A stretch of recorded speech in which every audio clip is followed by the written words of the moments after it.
everybody! It is so good to see all of your digital, non-existent faces in the chat. We are back!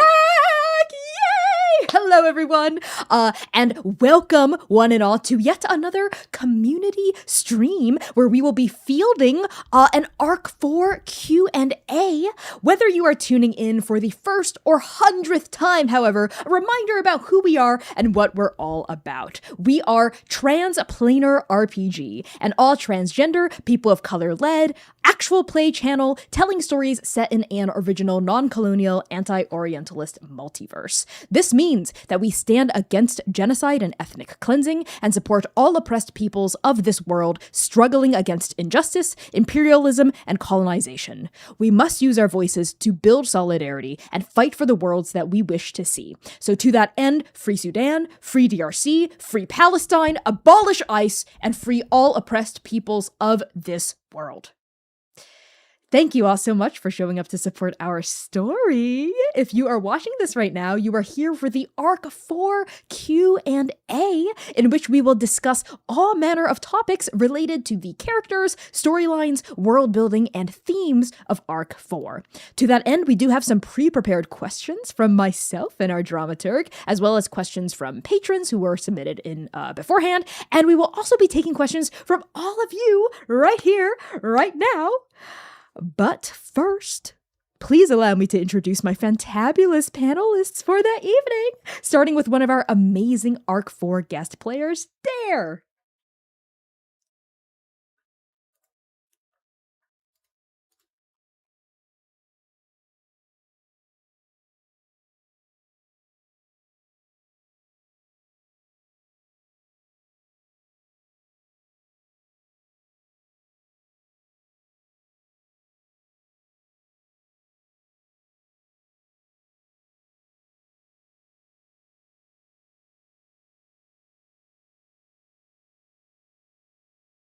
Oh no. No!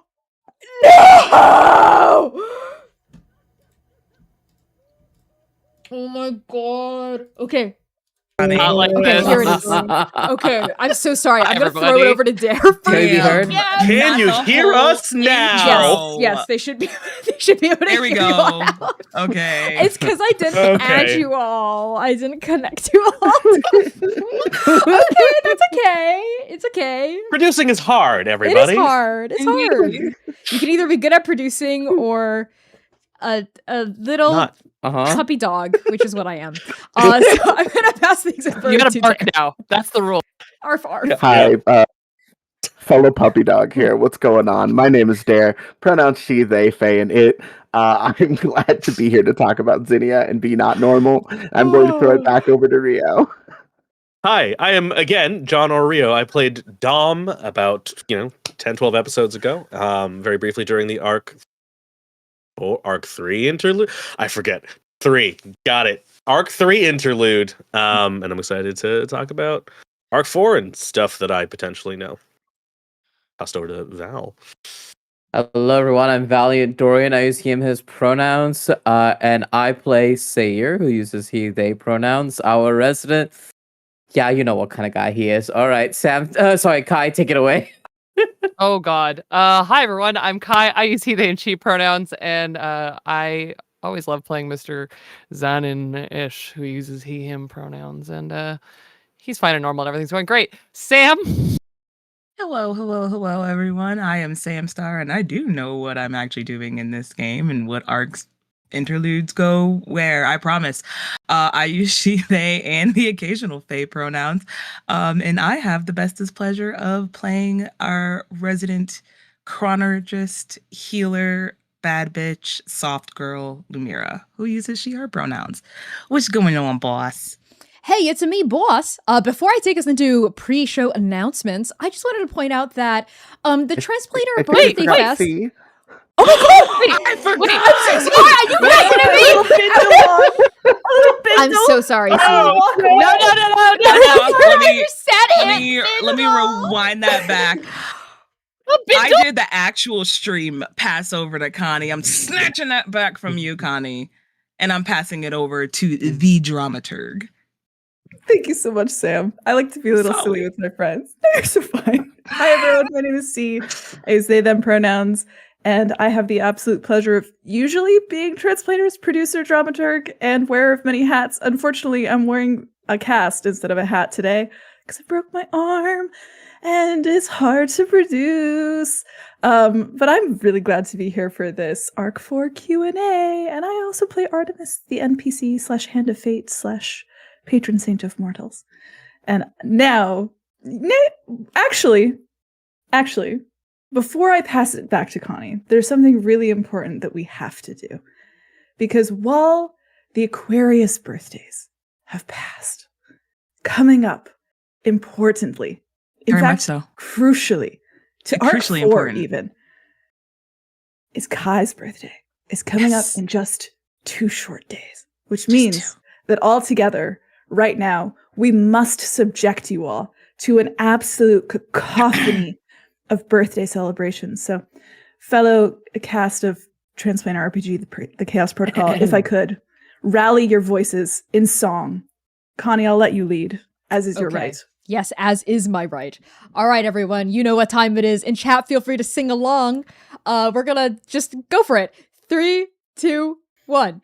Happy birthday birthday to to you. you. Happy Happy birthday to you. Happy birthday, Happy dear birthday, Kai. Kai. Happy Happy birthday birthday to to you. Yeah. Cha-cha-cha.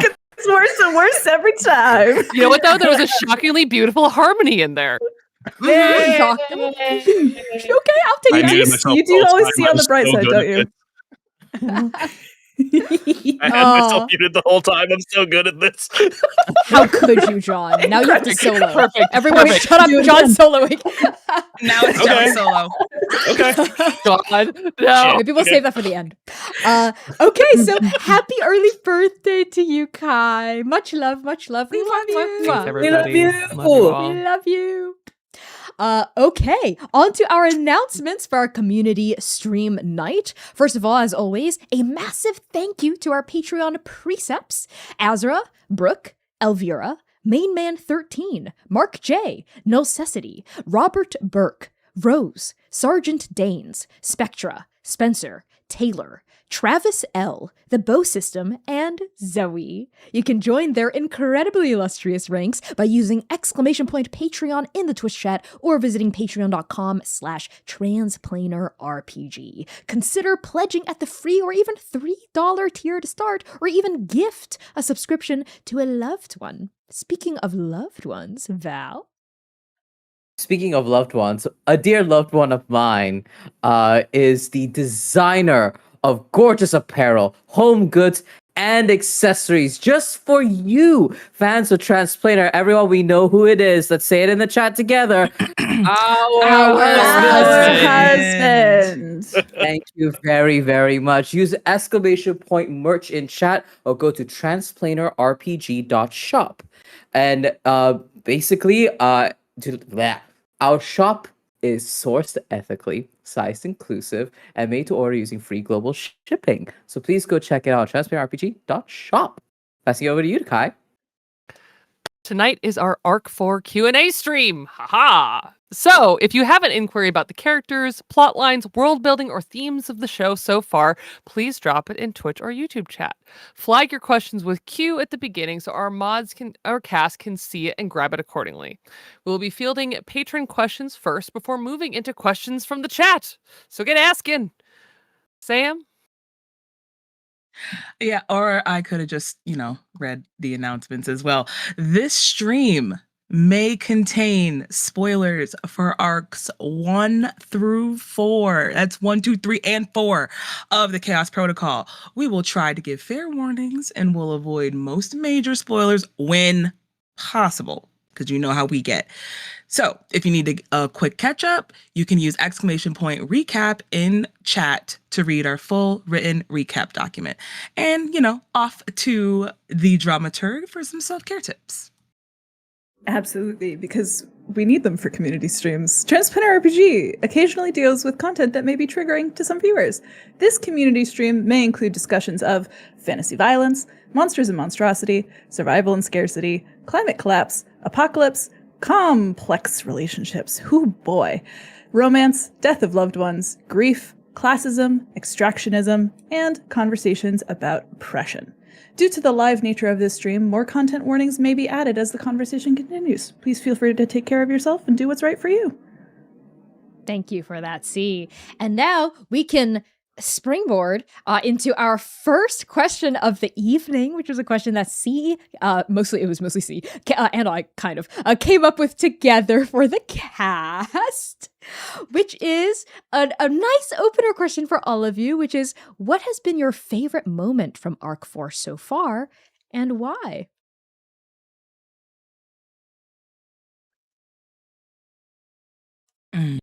Ooh, I'll answer. Obviously, this will be spoilers for Arc 4 of the Chaos Protocol. But I would be remiss to not have my favorite moment so far is Lumira's trip with the Drifter back in to the past in Hane Cove. First off, I love hard magic systems. I love magic systems that have very distinct outlined rules and very real logical consequences. That was so much fun. I thought all of the lore was really really cool, and it helped me kind of understand really what I was and have been working with. So it was a lot of fun for me. Well, Sam, you also absolutely killed that episode. You and Connie both. The duet was superb. So One of my favorite good. duet episodes of all time. Both of you single-handedly stopped me for doing work for like 3 hours because I watched Yeah. it while at work and I got nothing done. I'm so sorry. Nothing. I made Val. I made the mistake of thinking that I could like listen and like listen pretty intently, but like listen while I was out running errands.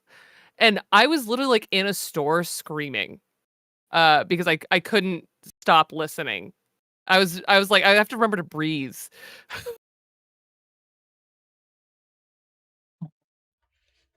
Does anyone else have Cool. a favorite moment? My favorite moment was when Connie wrote a song and then sung it live on stream Oh, fucking wild. as an Thank you. incredible hell part yeah. of world That building. slapped. That was That great. slapped. I think about it often. That was so much fun. Folks, are you excited for Chaos EP? Like Oh, shout it yeah, out in the hell chat. yeah.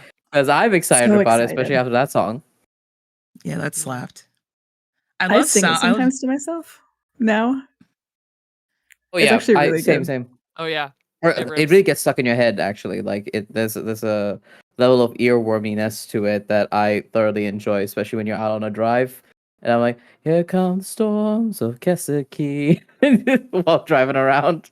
it's like I love when like either diegetic or like non-diegetic sound like actually has storytelling elements that's added to it as well, and that was like the perfect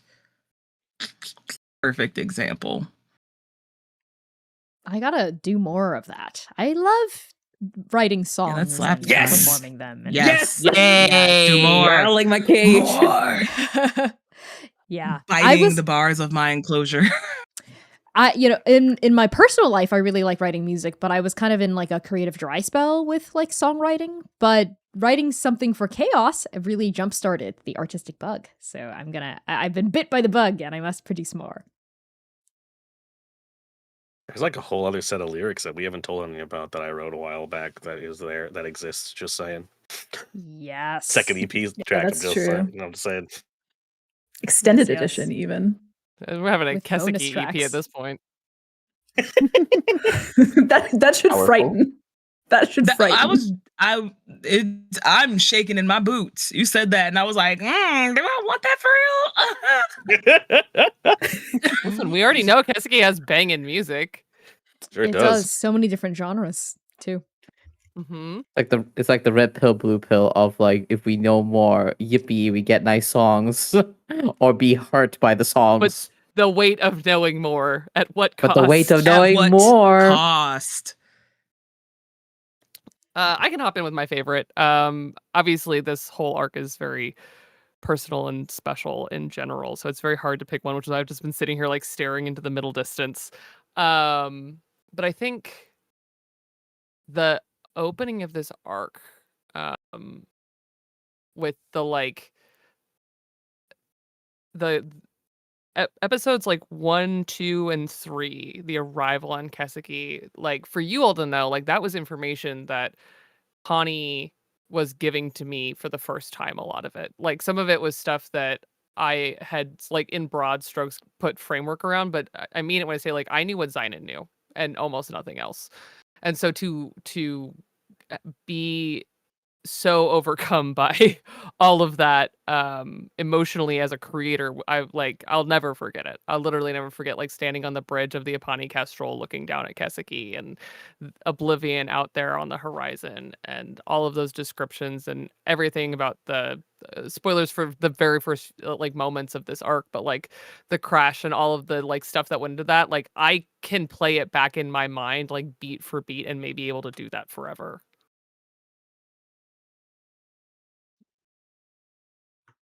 Nothing like coming home, am I right? Yeah. Oh, Sam, Yeah. you're muted. I just said, God damn it. God. Oops. Good. Valid. If I had to think about mine, mine's I love hey, unshockingly, love tragedy. I love everything with the Birders Log and Tower 19 Operator. I'm a sucker for an apocalypse log, just as like a piece of narrative world building. Mhm. So that entire episode, like I was trying to do other things when I was listening to it, just as well. And yeah, I was hooked. I was locked in entirely, and it was like, I can wait like a few hours. And just I don't know. It helped paint a picture because I listened to it as I was prepping for like my episodes. And yeah, it gave me so much character of Kaseki, but also just like this place has taken so much from so many people. I love it. I love it so much. I'm seconding that 100% there. It one of my favorite things about like stories or like it was like a video game, like especially like in a video game that's like post-apocalyptic, to like where you in the midst of you exploring the world, you're finding little notes and journals of people that were there past, and it does so much for building and fleshing out the world around it. Whether or not that person is still there and exists or it doesn't, it still plays like a very intrinsic piece of like shaping your perception of the world that you're playing in around you. And it was heartbreaking. That was also going to be my answer for one of my favorite moments from Arc 4, just the entire Tower 19 episode, because both from like emotionally beautiful to not just know and have and craft what was in there, like exactly what you said, Sam, and kind of like playing with a lot of form and experimenting with like actual play. Like, can you have that experience that you have in a video game looking through logs in an actual play? It was like a genuine question, and we were just trying it, not really knowing if it was going to work and land or not, but it really did. And then also to like watch the three of you move through it, and then also kind of like the ghost of Zinnia in that space too that I had in my head because I knew what was coming, right? It was just so enriching to watch. And I recommend going back and rewatching that episode after you watch Zinnia's introduction episode, because just knowing that, diabolical. Devastating and diabolical. It retroactively recolors quite literally everything about the previous episode in Operator 19. Like quite literally recolors everything. It's Well, and even just the opening of the Tower Operator stream, like thinking about Mhm. that in context is like I'm getting goosebumps just thinking about it. I'm really proud of Tower 19 episode. And on a more personal note, getting to be an absolute freak with Kai in the Zynon sidebar special. Yeah, literally, I was like, I could pick one. I could literally sit here and like I think it was last week that I was talking about how, or I've been saying it a lot recently, but the Mortal Profane is one of those, like, it's not just an Arc 4 highlight, it's like an all of Chaos Protocol highlight for me. It was very, very special to do that with you, C, and to, I would say, bite into the bloody thing with you. You two fuckers. Mm-hmm. Yep, You another two, one. You two fuckers. Like, let me just put this. Let me put this into perspective for you. Let me give you exactly Sam in their entire presence witnessing this. Sam notably was not there for that episode. Sam was on a family vacation. Sam's having fun. I'm so sorry for doing that to you on vacation. Sam's having fun. I'm not. Sam's family is asking why they are wildly weeping and crying, staring at their phone. And I have to explain to them that my friends, even though I'm not there, my friends are actively inflicting emotional violence upon my psyche. Just fuck my whole day up in the best way possible. Just like Same thing. I was at work and I had to listen to all of that and go to a meeting and be like, yeah, I'm here with you, and not thinking about the violence my friends inflict on each other, and by proxy us, just strays and bystander shots over here. And then yep, didn't get anything done, and everyone's like, you good? I'm like, yeah, don't worry about and it. it was like It's fine. unrelenting.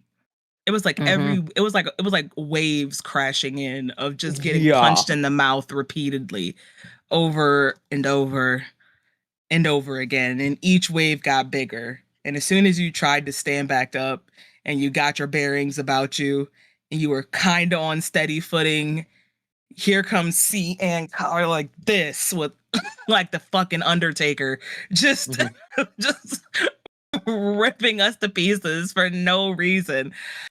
Mhm. Arc 4, the arc that'll kick you in the head, famously explained by C. My favorite way to describe the arc so far. The one that kicks you in the head. I'm sorry.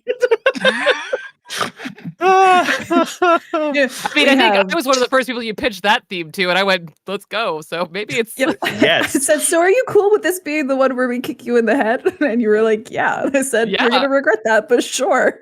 Here we go. haven't yet. It was very funny watching the Mortal Profane as Dom specifically, because it opens with Ozalise being like, "Get the fuck out of my thing! I'm gonna shoot all of you." And I was like, I saw that at like 3 a.m, and I think I texted Kai immediately and went, "Yeah, that sounds like Ozalise." Like, Yeah, yeah, like Ozzel. That tracks. and after that, I was like, I am in a completely one's different ours. mindset for this episode. I need to stop and go to bed. I'll tackle it later. But like afterwards, I was like, this is already too funny. I'm already laughing. I cannot like absorb this episode with any seriousness anymore. I need to pause. But I think speaking of like, I think there's a really cool thing talking about like seeing episodes and coming back to revisit other pieces. I think for me, one of my favorite parts is the Cave Skipper episodes, like that whole section. And specifically the way it plays around water, because I think we know, like narratively, right, that Keski is very important. Like water is really important. It has to do with a lot of those pieces. But it did just come off of the heels of me getting to watch Zynon choose to dump water in an engine on the way down and going, yeah, it's fucked, ain't it? So I think really getting to see like the choices roll into, we need to get water, we need to get survival, and seeing the way that changes the perspective of going into that was like a particularly fun moment of where I was like, yeah, we're getting it. Okay, cool. I'm so pumped. That Cave Skipper episode was fucking rough, man. Yeah. Yeah. I mean, to be fair, none of the Arc 4 episodes have been easy or just Don't The make a lightest good of them point, was the Connie. time jumping one, and that was still dreadful, honestly. yeah. Yep. Wild that I'm the one that brought levity, like brief, just brief. I I wouldn't think know if I it's would not call even it levity. It was like a levity. glance of hope. There was hope Yeah, in that yeah. episode. Much needed. I can't pick a favorite moment. That's like asking a GM to pick their favorite child. That's bullshit. do that all the Everybody has time. a fa- What are you talking Everybody about? has a. We all did it, Connie. Even listen, don't let parents lie to you. They all have a favorite. They all have a favorite. Oh man. Don't let 'em lie to I've been you. I've been thinking this whole time, you all have said it all, because I was like, oh, I loved the Mortal Profane, I loved Lumira's vaulting episode, I love the Cave Skipper, I love Tower 19, I love writing the song. So I'll pick an underrated favorite moment of Arc 4 so far, which was kind of close to the beginning of Arc 4, maybe like the beginning, one of the beginnings of Arc 4, where we see the person who sees Oblivion first on Keseki inside this like hydroponic beautiful green garden enmeshed in a glass dome amidst the desiccated apocalypse. That's one of my favorite moments of Arc 4. Connie's waving a little wand around and going, remember this? Important. Remember this. Hello. I do. Remember this. I Remember this? That To part help of my make it notes even has more been vague, tabbed. I do also remember this. Yeah. Okay. Hmm. Our next question is addressed to our guest players, Rio and Dare. Is there anything you're particularly excited to be bringing into this story as guest performers? Ooh. I'm gonna let Dare go first since I did that already. Technically, like Charitable. Meanwhile, she's deep in thought, like hand on the chin, thinking so deeply. I mean, Extremely generous am- of you, John. thank you. I mean, I am deeply, deeply excited to interact with another strike team, and bring that fun energy of like, oh yeah, things have went well for me historically. Spoilers, obviously, if you've not watched the most recent one, things did not go well.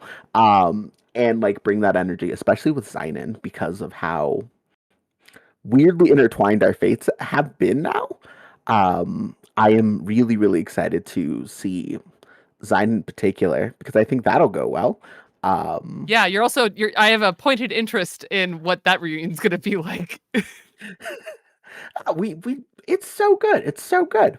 So I'm very excited for all of that and sort of the hope that maybe seeing like a functional dysfunctional family dysfunctional to me, they're around, will do Your for bar is too Zinnia. low. You're setting the bar way too low here. Yeah, wait, hold on. The person. I'm saying the this bar now. has been gone Chat, for remember, a- I'm saying for this what, now. 12 The bar's years, too 13 low. years? The We're bar very got functional. destroyed so We got long along ago. so well to get here. Oh my god. Functional not in Rio, go ahead. as It's your in turn now. self-actualized, but functional as in extant.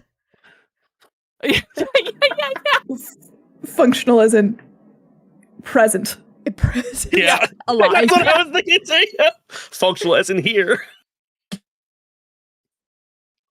Oh my god. Tangible, even. Some days. I don't know, there's a lot of things about ghosts going on Keseki. Okay. So I guess this is a little different for me since I've sort of already done this. But I think for me the thing that I was really most interested to bring into during the interlude was the notion of like it was like twofold. It was the notion that the world moves on without you.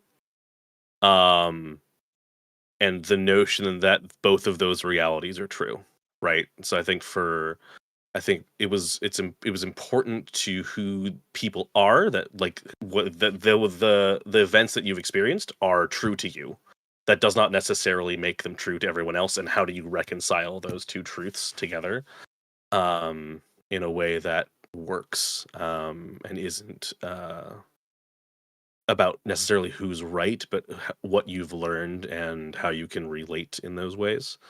So I think really, for me, the whole fun part of it was really starting to build, was really bringing a person who we'd at that point really only met through like the very brief glimpses Einan would let us get of his life, and being like, yeah, I see your interpretation.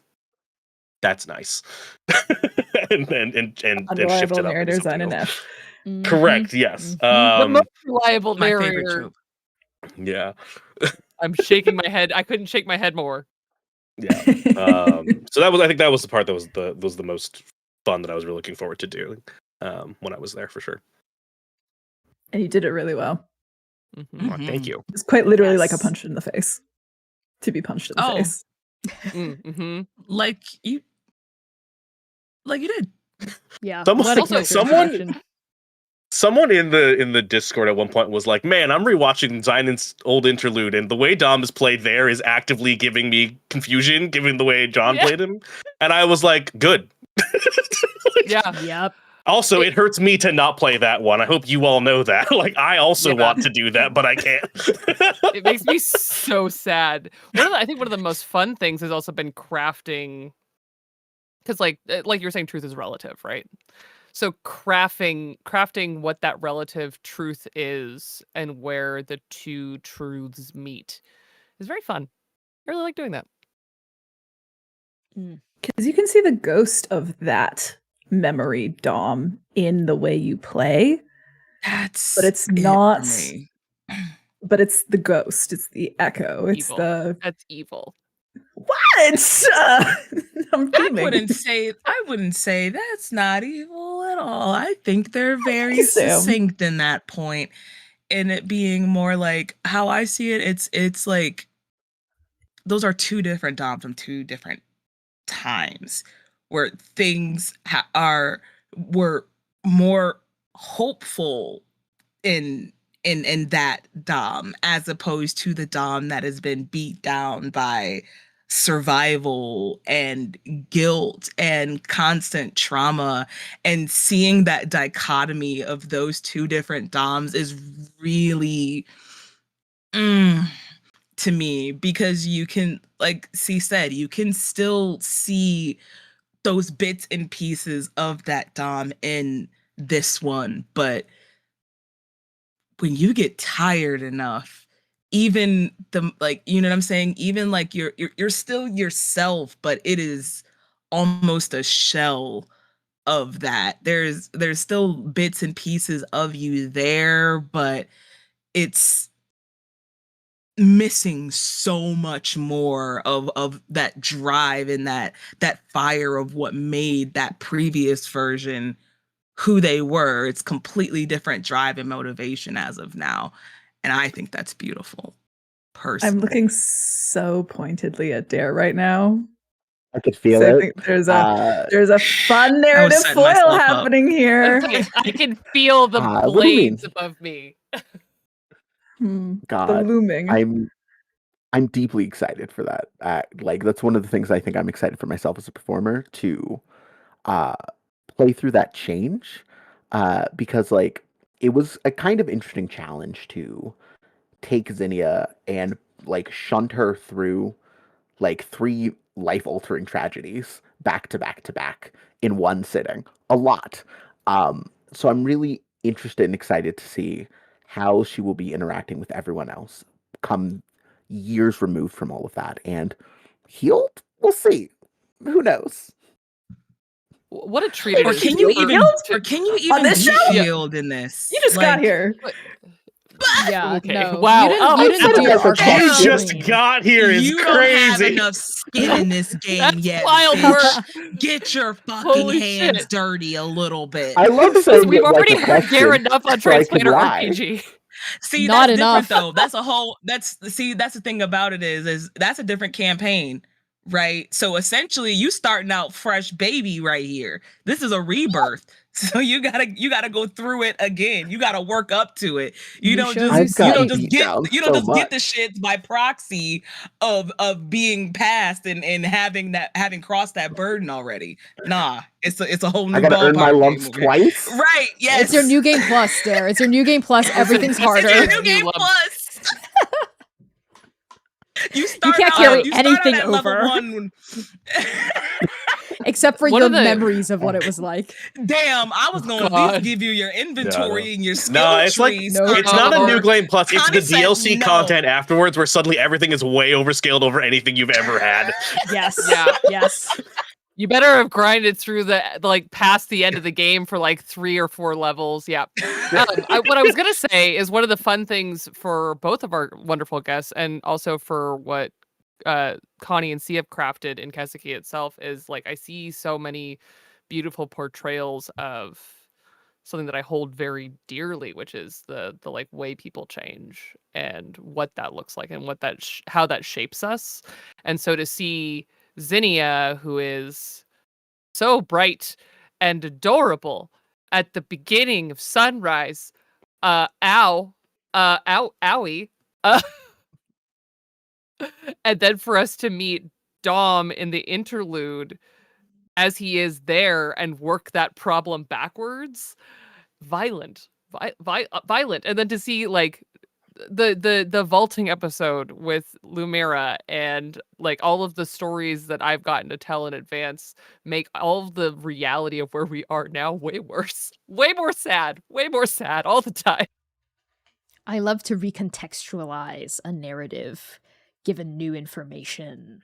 Love to unsettle a perspective given a conflicting Honestly, perspective. Turn it. I love that, honestly. I think as a storyteller, that is one of the bravest and also most rewarding on the back end of what you can do in relation to telling a story. Yeah. And it gets missed on a lot of people, just how that can really alter so much and change and work for the better. But that's just me. What a fun thing to do after Arc 3 as well, where the heart of Arc 3 was also about just going like Yes. this. Just a little, just enough to understand. And now it's like, okay, that was like a top. Now how about 10 tops all spinning? All of them. We want to talk about choice. Let's talk about it's like, okay, Arc 3, you want to talk about choice? Let's talk about choice. Okay, let's talk about choice in Arc 4. Let's turn that let's turn that dial a little harder, right? We want to talk about fate in Arc 3. Okay, let's turn that dial a little differently now. Let's, and that's the nuance crafting of it, right? That's the no thing is ever just one thing. It's also made our wonderful guest players and NPCs feel like very lived in. Like both of these characters feel so lived in a way that I think is uncommon for a guest character. Yeah. And I can't wait to see what else Dare and John maybe even bring to the table in the imminent future. But yes, something I do love about this idea of subverting expectations is you have to have set expectations intentionally first in order to do so. And I think a lot of the time stories borrow their expectations from like lived in tropes within the genre without really even doing their own work to tell their own perspective on it. And then they attempt to subvert it to mixed success, which is why it's so important to us as storytellers, everyone here at the table, to be really clear and concise and cohesive about like the concepts we introduce before we trouble them, because that degree of troubling introduces complication, but the concepts themselves are complicated. So we have to make sure that we establish that baseline first, like fate and choice and how the universe works. But let us move on to our next question, which I'm seeing an anonymous hyena in our backstage highlight. Is that That's anonymous me. hyena C. Thomas? Okay. Oh, you're the hyena. Okay, then let's do that one. Actually, let's jump over to that one. This is a patron question from Nathaniel S. This is addressed to the main Chaos cast. This question asks essentially about Zynan's face paint and the iterations of Zynan's face paint across Chaos and the meanings assigned to this practice. And I would love to further extend this question from Nathaniel to the rest of the main cast for Arc 4 to talk about the thematic inspirations and cultural touchstones you are drawing upon for your character's design, specifically their facial markings for this season. I'd love to bounce it to Kai first as our Zynan Ash. The origins and like the early concepting for Zynan's facial markings, the foundation comes from like funereal and grief practices from around the world that I think, especially in a very Western perspective, seem very distant, that we don't practice very often, to mark or change one's appearance as an act of grief outside of just wearing black feels very different. And yet it's one of the oldest practices that we've done as people. And so I was very drawn into the idea of it being a practice of grief and grieving, but specifically that's where I started with Zynan, but then I evolved it out to go, oh, this is a form of visual communication in a world that actually has really long night cycles. And so it stopped being just about grief, but that's kind of where the foundation came from, is I'm very fascinated by grieving practices around the world, going all the way back to like the rending of clothes and things like that we just don't do anymore. But the facial markings themselves on Keseki, when I was first like thinking about them, and we've had like really cool conversations about, other NPCs on Keseki outside of just this arc, and how those markings are ways that we would be able to communicate in the dark. Even if you can't see someone's like face, you can see their markings and you can tell something about them. So like, I can tell you what Zynan's markings looked like way back when.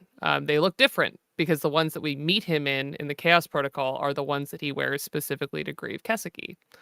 And they all have names. That one is just to wear your tears. The ones that he adds after sings, spoilers, for early Chaos Protocol at this point, Arc 1, after Sing's death, he adds one called Fresh Grief, which is the little ones next to the eyes in Arc 2. And all of them just are meant to evolve to evoke things of meaning, and also because those practices are actually ones of like remembering and love. And so, but then to carry it into the other things, it's like he also wore marks that would expressly denote him as a hunter at night and things like that, which is what we're starting to see some of in Arc 4. So the one he has in Arc 4 is actually meant to be a combination of his marks that he's been wearing for grief all of the show, but also remembering that he's a hunter and he is on this planet where that was what he did, and probably the last marks that he wore before he stopped wearing them during the apocalypse. So coming back to himself in a very like complete way that we have seen, maybe for good and bad, here on Keseki. Yeah. John, I don't want to put you on the spot, but you had some really beautiful internal dramaturgy about Dom's marks. I don't know if you are open to sharing them. Yeah. So I think we had a lot of conversation about what those could be like, and I ended up, I checked in with Kai to kind of get a general sense of what those meant to Zynan. And at the end of the day, I think we really went with Dom doesn't have any anymore. And that was kind of twofold. One is he's, not on planet anymore, so culturally for him, it's not as significant. He doesn't he interacts with a lot of people who would identify him from Keseki with those markings, and so he intentionally keeps it blank. Which again, we go into a little bit of like assimilation practices and things like that there as well. In terms of like immigrant assimilation and things like that. But I think the one that I didn't really track on until very late on. I don't know if I ever mentioned this. The reason, the very explicit reason I chose not to have them is because that way when Zynan meets Dom, there is a clear visual indication that his grief is closed off to Zynan. Like this is not something that you're not allowed to access at a glance. You need to be much deeper to get that kind of thing. So I think there is a world, I think, later down the line where Dom will probably put those back on. But for right now, where he's at in this story, nah. Hey, ow. Yeah, the visual representation of Dom not having marks to distance himself from the grief of Keseki and his family, and from owning that he was a survivor of that trauma is devastating. So there's a hurtful answer that nobody in this chat knew until right now, including Connie, I think. There's like No, I. there's like a bunch of there's a I bunch of think I stuff did in know, actually. Dom's costuming and makeup that are very intentional choices. I see you. Yeah, I know for a everything fact. Dom everything you knew. see on that costume, Yes. is intentional. So Literally everything. You cannot overanalyze Rio's choices as a performer in their costuming and literally anything. You cannot. Oh my goodness. Okay, Sam, Fucking Val, hell. would either of you like to take this next? What the fuck do I even want to go after What do that I for? want to say? I just got You don't kicked have in to the hurt like head. that. You can just say something beautiful about your character without punching Oh. people in the head. I don't know if I can do With that. brass knuckles? Right. yes, my culture inspiration was punching you all in the head. That's where we all You've came done from. Oh, I'll answer my thing. Ow. Me getting my bearings after being kicked in the head. So Sayer's markings, we as the cast, we had a lot of conversations in the backstage about wanting to pay homage to the markings of Kiseki, but also taking very, very good care to not cross any cultural boundaries, and to also like be cognizant of other like variations of cultural markings that may exist. The markings on Sayer's face are not paint. They are directly inspired by a practice by a lot of Shiva devotees in Hinduism of covering their bodies in ash as part of their, because one of the many titles that Shiva has includes like the Ashen One, he who wears ash upon his body, right? Like that's one of his like many titles, and many devotees would do the same thing in order to kind of like walk in his footsteps and follow in his path towards enlightenment. And for Sayer, I wanted to use ash not only because it's a direct cultural touchstone of a practice that we have, but it's also a direct cultural touchstone in the sense of these markings are usually meant to denote grief in Kiseki.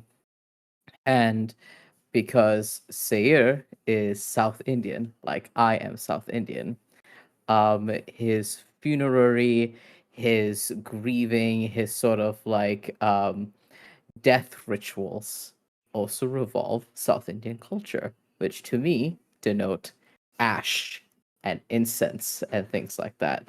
So Sayer's tears are, if Sayer could have held a funeral for Singh in a way that he could have cognizantly, it would probably have been a funerary pyre, and the ash on his face would be the ash of his sister.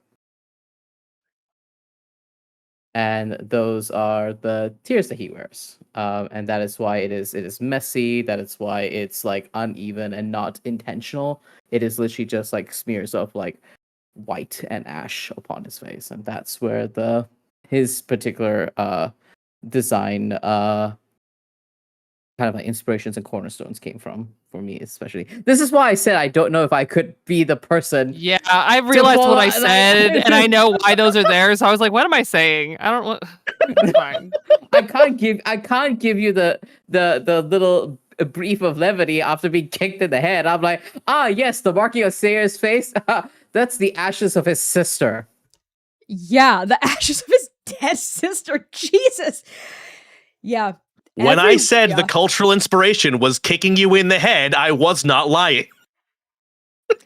Speaking of getting kicked in the head even more, Sam, what about Lumira's design?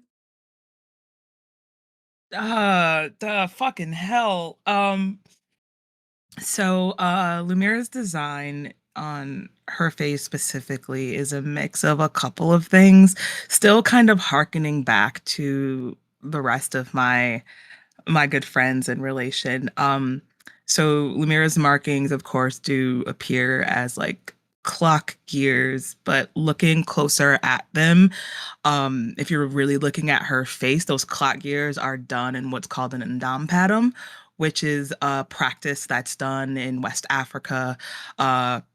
Goes across multiple things, but it's very much spiritualistic and done in ceremonies and protection and warding, as well as in grief ceremonies as well. Probably the biggest and probably most mainstream I can point to of this is in Black Panther, Wakanda Forever, T'Challa's funeral scene.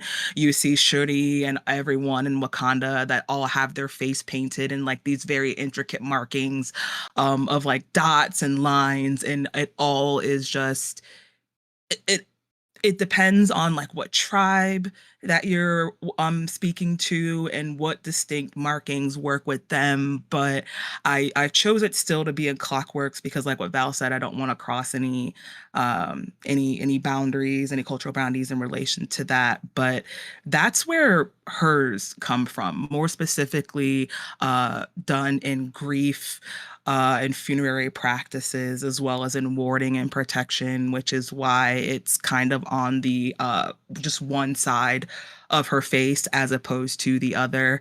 Um, more of like a watching over her back type of protection in that regard. So that's Lemira's. Fun. I remember having such Yeah. great conversations with you, Sam, about designing those markings and about specifically drawing on unknown, or rather like not seen necessarily by Lumira connection to Okoun specifically, to like bringing those markings into her design. Yeah, I think it also because I think the pattern of which it shows up on her is very distinctly her. Um, a bit of internal dramaturgy for me at least has been like the idea of being a child from that's separated from her home, that's lost from her own cultural identity, her own nation, and trying to find her own sense of connection with that amongst her own individuality, which was really important to me. And it was really important to me that those two things kind of like be blended as a cultural touchstone and an homage, but still very distinctly her and her understanding of it, especially when it's like her home is lost to time. So there's not really much that can be done as like Hence the clock research years. wise to find anything, hence the clock years. Something Mm. I love a lot as a facilitator of this series and also of like all Transplaner series so far is the triptych of body, mind, and soul, which is kind of like a resonant I guess like the three primary components of what makes a living being across our stories, and this idea that the mind may have forgotten but the body and the soul remember, and this idea that the magic of the multiverse, the magic of the journey, still like is ultimately to me a very hopeful and utopic take on magic, is one that will manifest these markings, these vestiges of your memory upon you, even if you have been consciously and subconsciously removed from them by trauma and by time. And this idea of that went back to what the professor in Arc 3 was telling Lemira about how all of the answers live within her already, and there's no way she can truly be removed from it because it's within her, it's within her blood, it's within her soul. And how like that is reified and reinforced through the character design, which above the table was an intentional choice by Sam, but kind of diegetically at the table like kind of is like, well, this is the multiverse's way of telling Lumira like it isn't lost because you're still here. And there's an echo of that as well that I think I remember Sam and I having some kind of conversation either asynchronously or in a zero session call about like Xynans changed because when fate would put us in different planes of existence. It's not that the markings were separate than Zion, even though he put them on every day. They were a part of him in that same like complete way that fate and the journey agree that this is a part of him, even though it's something he applies to his skin.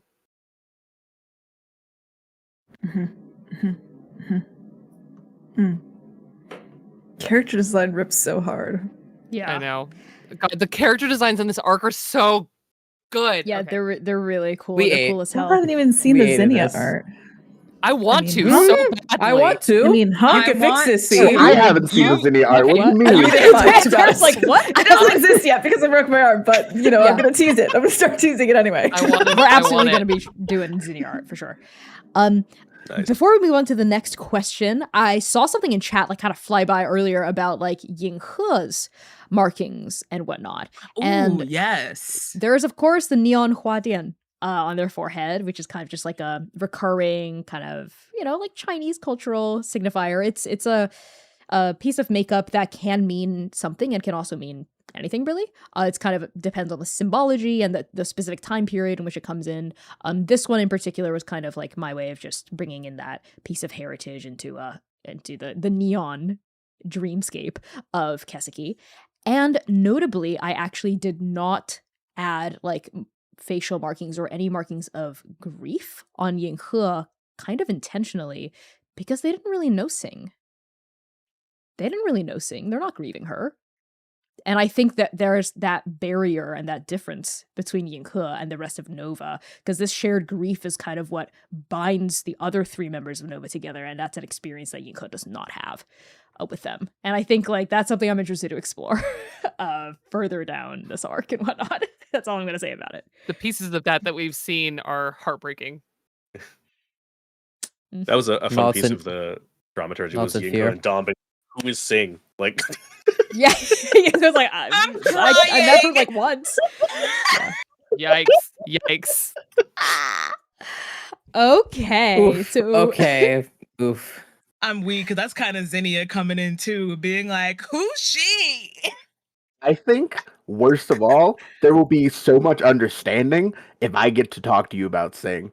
Just Yeah. like, I get it. Because Juniper, Instantly yeah. locked in. and Zinnia Yeah. lost like 3 Sings. Like, you know what I mean? Well, like they have. hear me out. My boldest take is that Zinnia is Sing. If this was just the Oh, yeah, opposite story. Oh absolutely. no, you're right. You're absolutely right. Mm-hmm. That's how I If felt. it- What Yep, if I oh my left this God. call right now and never came back? Please don't Right. for me because it would mess up the Overlay. overlay because I'm Right not a now. script producer.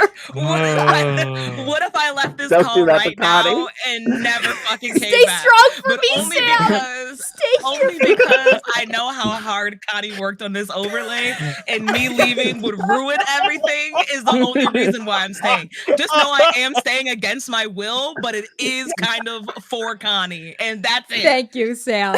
On a side producer note, you all see Squeak here.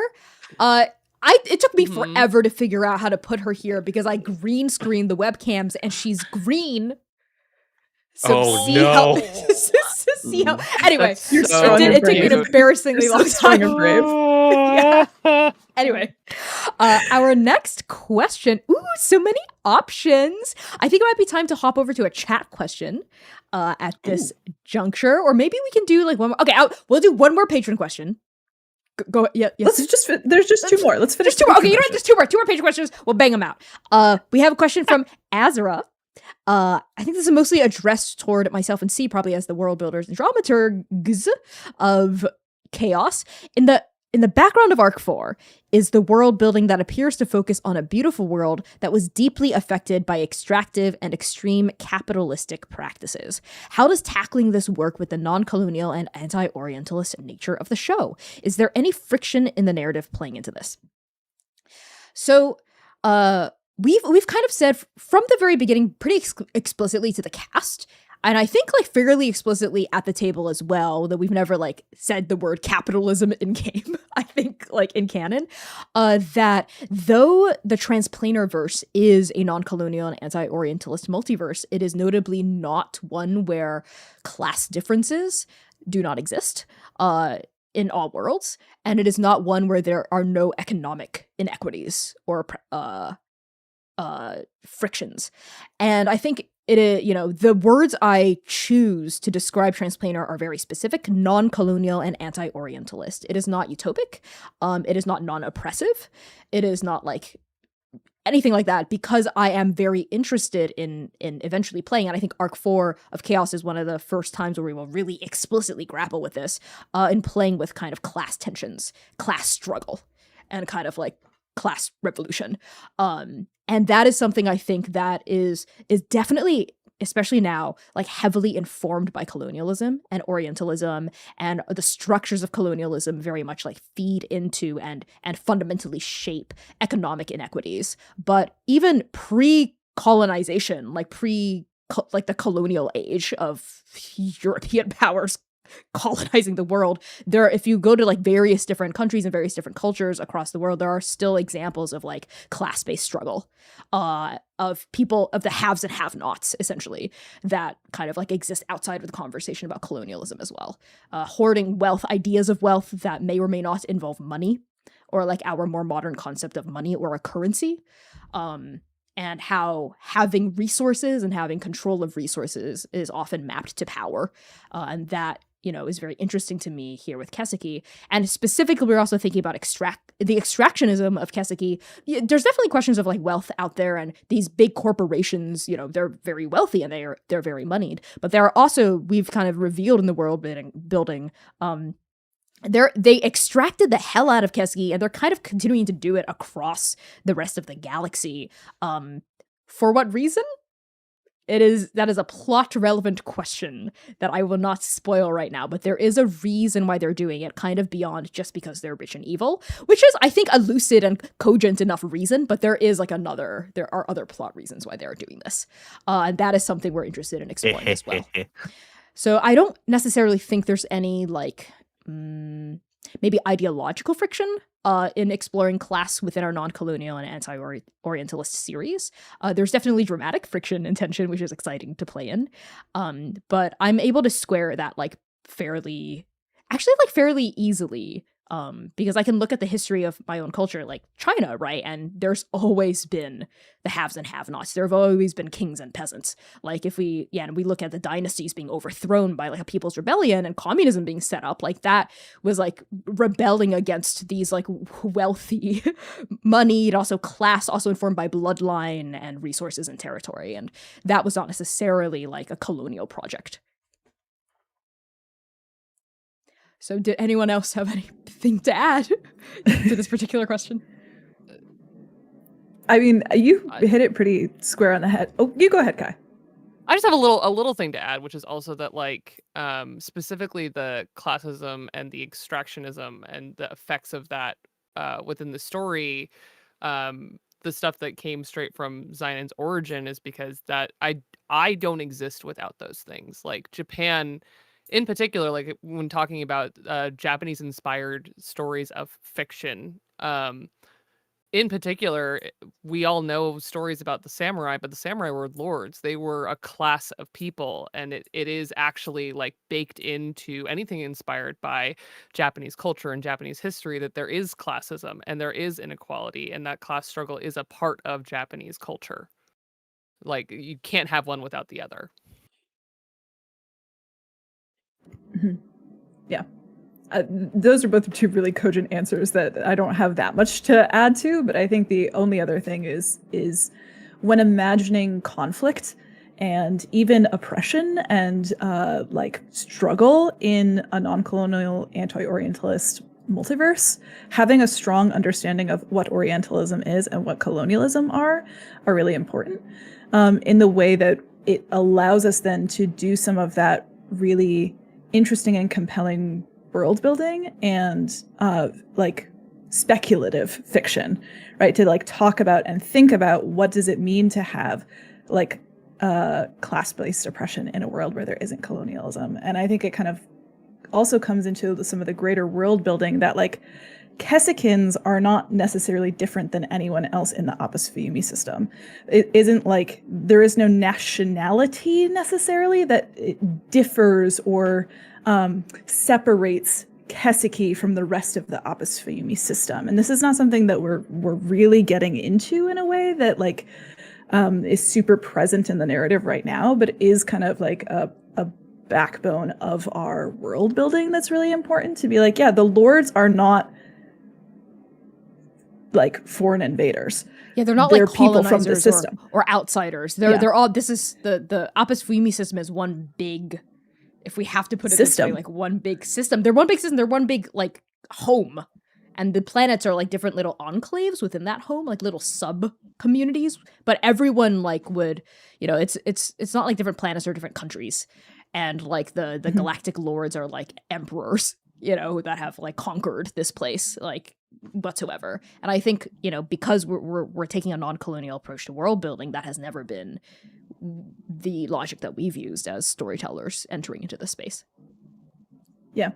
And I think like the final and other piece is that the concept of greed or power is not exclusive to colonialism or westernization, and to imply so, I think, infantilizes pre-colonial or non-colonial culture / stories in a way too, that you know, it kind of is that we've talked about it a bunch of times in our streams about how non-colonial and anti-orientalist doesn't mean devoid of conflict. Even like large scale conflict and systems of oppression, even. They're just not predicated on colonialism or anti-orientalism. Orientalism. Yeah, which are very specific contexts and concepts, right? Like these words, the words have meanings and very specific meanings. Yeah. But yeah, if no one else has anything to share at this juncture, we can move on to our final patron question. This one is also from Nathaniel S., and I believe it is directed toward Kai and John primarily, which is how much had been canonized about the Lodestar Polycule before Arc 4? And with that in mind, what did the secret guest pre-planning with John look like? Okay, I have to set the stage for this because I need you all to understand how thoroughly my mind was blown. I need to bring you all on this journey with me. Okay, so Zynon, as you see him at the beginning of Arc 1, I wrote, you know, massive backstory, talked about it forever with Connie and C, blah, blah, blah, blah, blah. All that good stuff, the foundation of characters, all excellent, right? And I said up front, we never have to meet these people. We never have to see Keseki. We never have to see any of this. This is just why he is so strange and in his own shit. Knowing that there was going to always be like mention and echoes of these characters, but it was never going to like, I never thought in 1,000 years that I was serving up this platter. I explained, I named them all, like basically if you go back to Arc 1 episode 9, the pieces of that to me was maybe not the depth of what I'd been given, but I'd given them, but like the breadth of it. It was the Lodestar, Haruna Valley, their names, and not even descriptions. I left that all up to Connie and C. I said, go ham. Here's the kinds of people that Zynon is interested in, which is a very wide variety if you've watched the show. And Godspeed to you. I see Dom as the like money savvy business guy of this group of yeehaw like outlaws who hit good. And it was like all of them had like one sentence descriptions outside of that. And everything else has been kind of co-developed as the show has gone on within what is needed to be seen and to tell the story. And that was kind of it. That's what I gave them. That's what was established. Yeah, so I remember like pre-production getting all of that and going, you know who would make a really good Dom? Mm-hmm. John Ream also would make a great Dom. And it was before we knew each other. Yeah. This like I shit you not, this was like pre-Arc 1 airing that Connie and I had the idea that John would maybe if, and this was like also at the point where we didn't know if we would ever go see Keseki or revisit any of these characters. And I was like, well, if we do, John would be great. It should be John. Yeah. So, I was like, you know what? 100%. Which is why like this has both been of y'all are making. so sick. I Both of y'all are so sick. Oh my god. I went back to look the YouTube VOD of episode 1 of Arc 1 goes up on June 30th, 2023. On June 7th, I already knew. Not John with the receipts. I don't know. I don't This know is where to so find funny. the original Discords, but the reason I know 7th is the first time I was really considering it is the first message is me going, "Hey, wait, you're percolating bringing me on to fuck with Kai?" And like that was, but clearly we had talked about it before June 7th. I just don't know when. Oh my It was god. right about this. Yeah. This was right when the silhouette art dropped, and I was like, "Yes." Listen, Sick. chat, I need you all to understand that there are machinations in place that C and I have been turning the screws of for 3 years. Over 3 years of our lives. That's If a this long is- fucking time. If this is what Kai got, I am only. Y'all are fucked. I'm so Oh, you're fucking turbo terrified Wow, for Sam. me and you, Yeah. Val. When I tell you I've never been more scared in my life, my asshole is puckered right now. Here's the problem.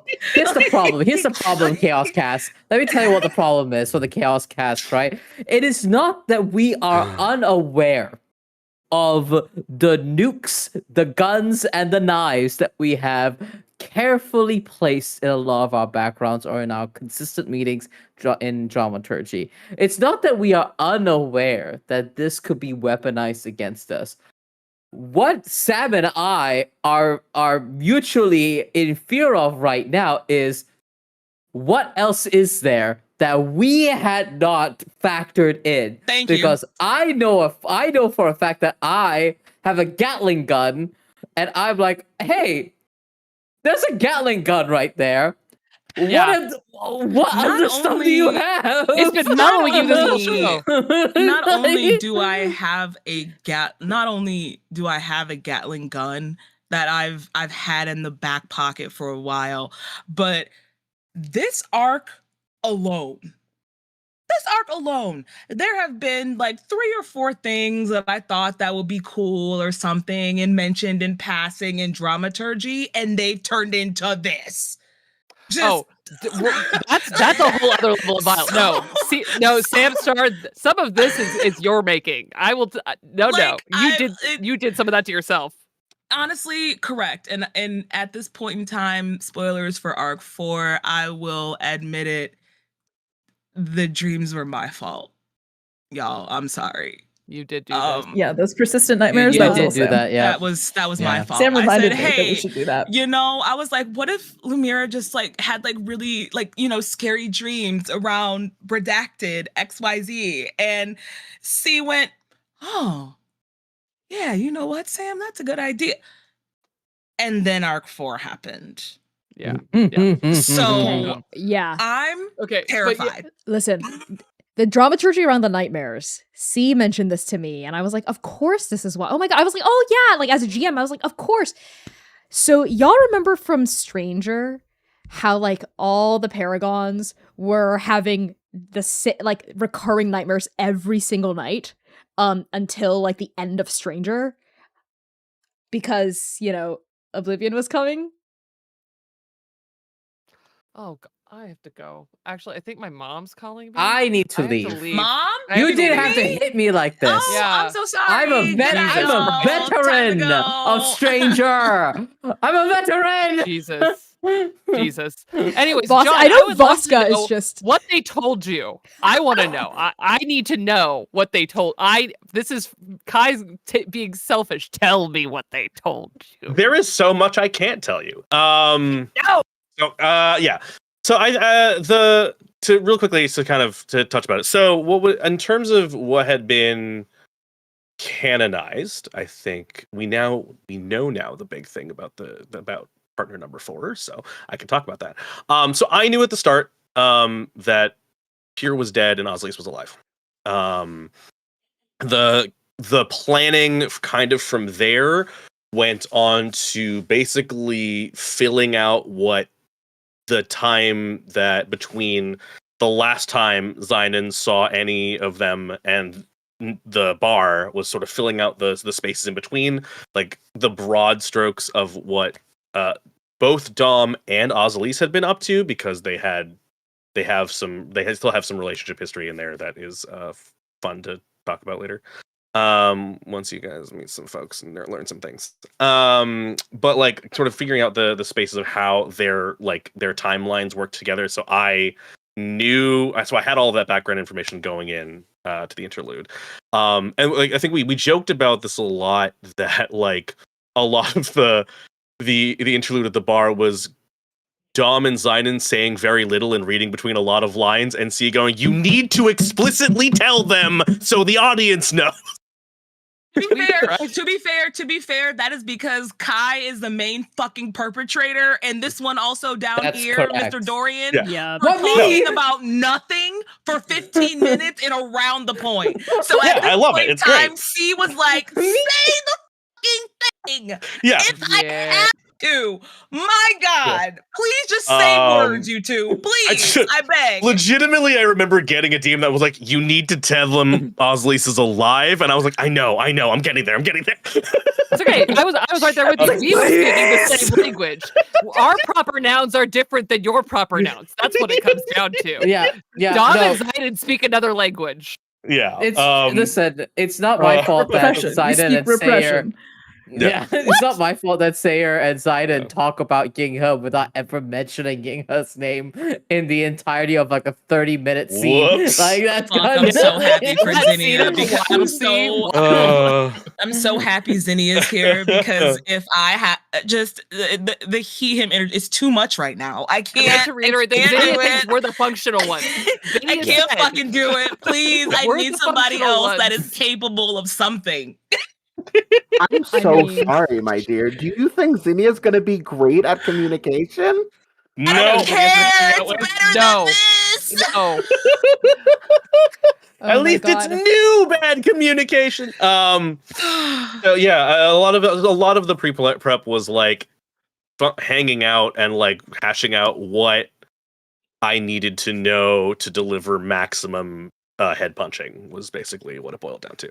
We also but- specifically worked out your Mhm. entire timeline of after Yes, the we did. apocalypse Yep, hit. we made like a we 10, literally 12 wrote it year out. timeline. It's We wrote a timeline of like, this is what happened, this is when it happened, this is when there has it. important plot thing Awesome. Yeah. happened, etc., etc. Yeah, I know the number of years that a number of things have happened, and because of reasons I can't tell you it yet. So, but yeah, a lot of it was planning. Was timeline kind of came first to get the general sense of what Dom's life looked like after he left Lodestar, and then from there it was building out a lot of details. I will say, I think. Take a hint, I think, really from the pre-production process of Transplaner, where you get handed episodes where Zynon has mentioned Dom, so I can go back and listen to all of them without having to go find them myself. Which was one, I'm very lazy, so that was great. But two, also like it speaks to a lot of like really great care of like these are the bits you need to know that you should start percolating with. So that was great. And then after that it was like general appearance. So Connie had that at the start to kind of get our general sense of like putting Dom in the world. And then about a week and a half later, I went, "Oh fuck, I'm opposite Kai, right? I'm working on a costume. I'll figure it out." Like, It's so good. It's so good. So good. That's You valid. did then I I'm put- really well. concerned. Ron. Yeah. Our Like- second meeting, I came back with like 7 props and was like, "This is this. This is You this. brought This is props this." to our house I as did. an Yeah. aside. Yeah. That's wild work. To our home and showed them to us, and we went, "Dear God, dear Lord." They're great. I was like, "It's They're not amazing. done, but I've made an arm." And I was like, "What the fuck?" And I was like, "Look, I love you. I love you. So, yeah, a lot of it was. I also that was I think I was very very lucky that we Connie C and I live in the same geographical area, and I was like, I'm just gonna catch a train and go to your house so we can talk, and then we did for like 6 hours. It was great. Yeah, that was It's pretty awesome. awesome. So Okay. Before I move on to the next question, can I just say how? Go ahead, see. No, go. No, say your thing. No, go ahead, say your thing. Well, I saw there was a question that popped through chat that asked, and again, are for spoilers, for especially the most recent episode, which it boiled down to something akin to like, how long has it been known that Ozzel would be alive? And the answer to that question is since day one. If we were ever going to come back here, kind of like if X then Y, and if we were ever going to revisit Kesiki, which we figured out pretty quickly we wanted to, then yes, Ozzel was always going to be alive. So that's been cooking for a long time. Yeah, that's how evil it is. I remember Piera, we were like kind of on the fence, but Yeah. but yeah, no, we killed her off pretty fast. You were like, Kira's dead, and I was like, that makes sense. Yeah, yeah. I can do a lot. I can do a lot with that death. Let's go.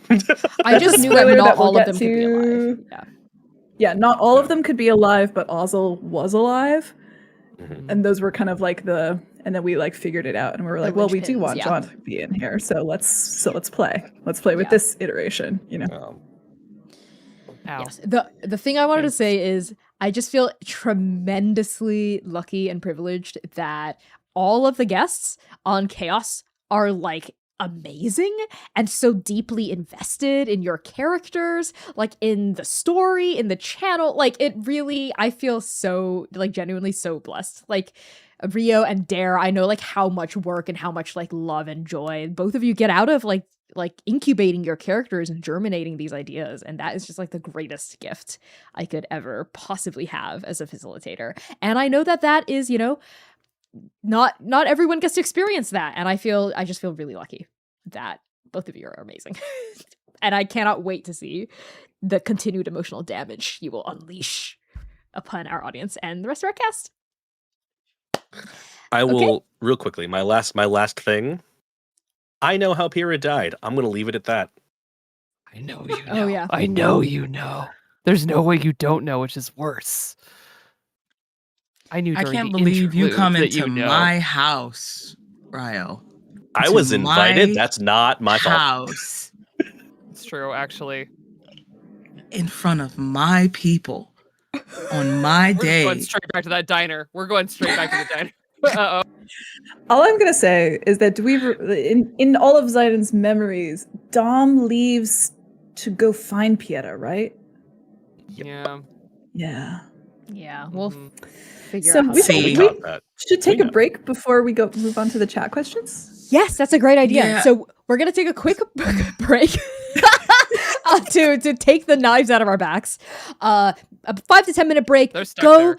grab some water, use the bathroom, stretch your legs, grab a little snacky snack, do what you have to do. We will be back in just about 10 minutes, and we will start answering the questions in the Twitch and YouTube chats. So now's an excellent time to put your questions in the chat box if you have not had the chance to already. See you all very soon in 10 minutes. Bisho.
Hello, everybody. It is so good to see all of your digital non-existent faces in the chat once again. We're just going to get right back into our special Q&A session here. We are going to, of course, just do a reminder of content warnings at the top of this after post-break moment. So Transplanter RPG deals with content that may be triggering for some viewers. This community stream arc for Q&A may include discussions of fantasy violence, monsters and monstrosity, survival and scarcity, climate collapse, apocalypse, complex relationships, romance, death of loved ones, grief, classism, extractivism, and conversations about oppression. Due to the live nature of this stream, more content warnings may be added as the conversation continues. If you're in the Twitch chat, you can use !CW to see these content warnings at any time. And if you're in the YouTube live, our incredible mods will be copy and pasting these content warnings into the chat for your viewing pleasure. Also, as a side accessibility note, because I am just a baby producer, C during the break helped me make the captions look a little bit easier to read. So you'll notice that the captions are a bit thicker, then they're a little bit more legible. So everyone say thank you to C in chat for that, because I didn't know how to do that. Thank you, C. Thank you, C. Thank you for reminding me to turn them back on. Yes, because I love captions. Personally, I always have them on when I watch anything. So that is very important to me. Same. And I appreciate that, C. Honestly, I can't watch anything without them personally. Yeah. Oh my god, no. My audio processing? Absolutely not. No. Yeah, the way my audio Necessary. processing works is it's so necessary. Yeah. Oh my god, they look so much better. Thank you, C. Like, I can actually I didn't know how to do it, so I appreciate it. Okay. Anyway, let's get right into our chat questions. Our first one is a chat question from a Twitch chatter. Ghostboy_doesart asks, if you were to imagine this campaign or other campaigns you're in any art style, what style do you imagine it in? For example, I imagine one of my campaigns to be in a bit of a Zelda Breath of the Wild mixed with Atla, Avatar: The Last Airbender. What are we thinking for chaos? Because I have the answer for this already. Yeah.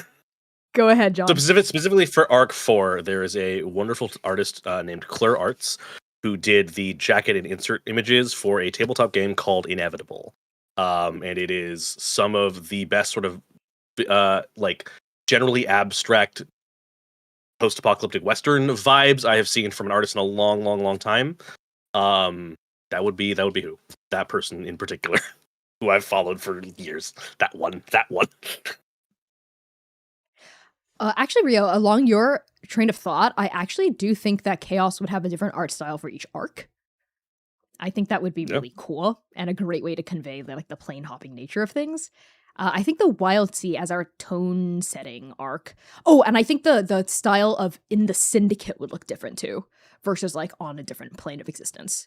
So honestly, I think like Syndicate kind of like, and let me know what you think, Dramaturg, kind of like animated Mighty Nine series / like Castlevania-esque, like just like a kind of like more standard but like fairly realistic cartoony style, just as like a base setting. Yeah. I'm even thinking like even like JJK, you know, like Ooh. because they could do really, really good like action sequences too. See, you know? saw Maki And I Zen need, like, the edits good on action. TikTok and has been good. Why with- didn't anyone tell me about her? I didn't know you didn't. I didn't know you didn't go there. I'm so sorry. Honestly, Major spoilers, that's why! I didn't know you didn't go there. Tell me.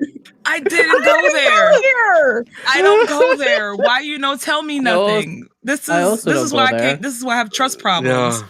Okay, well, I'm about to post some pictures in our backstage Thank chat you. in a little bit because that. Oops, did, my bad. you know, sorry. As an aside, I agree. Ooh. I also just say Inferno definitely into the Spider-Verse style. Ooh. Yeah. 1,000,000%. 1000%. For Inferno. 1,000,000%. With the Yes. nightclub scene, with the way that they do like crashes of color. Oh my god, Mm. that rips. Yeah, it was. I have my pick is redacted relevant personally in my own opinion. Valid.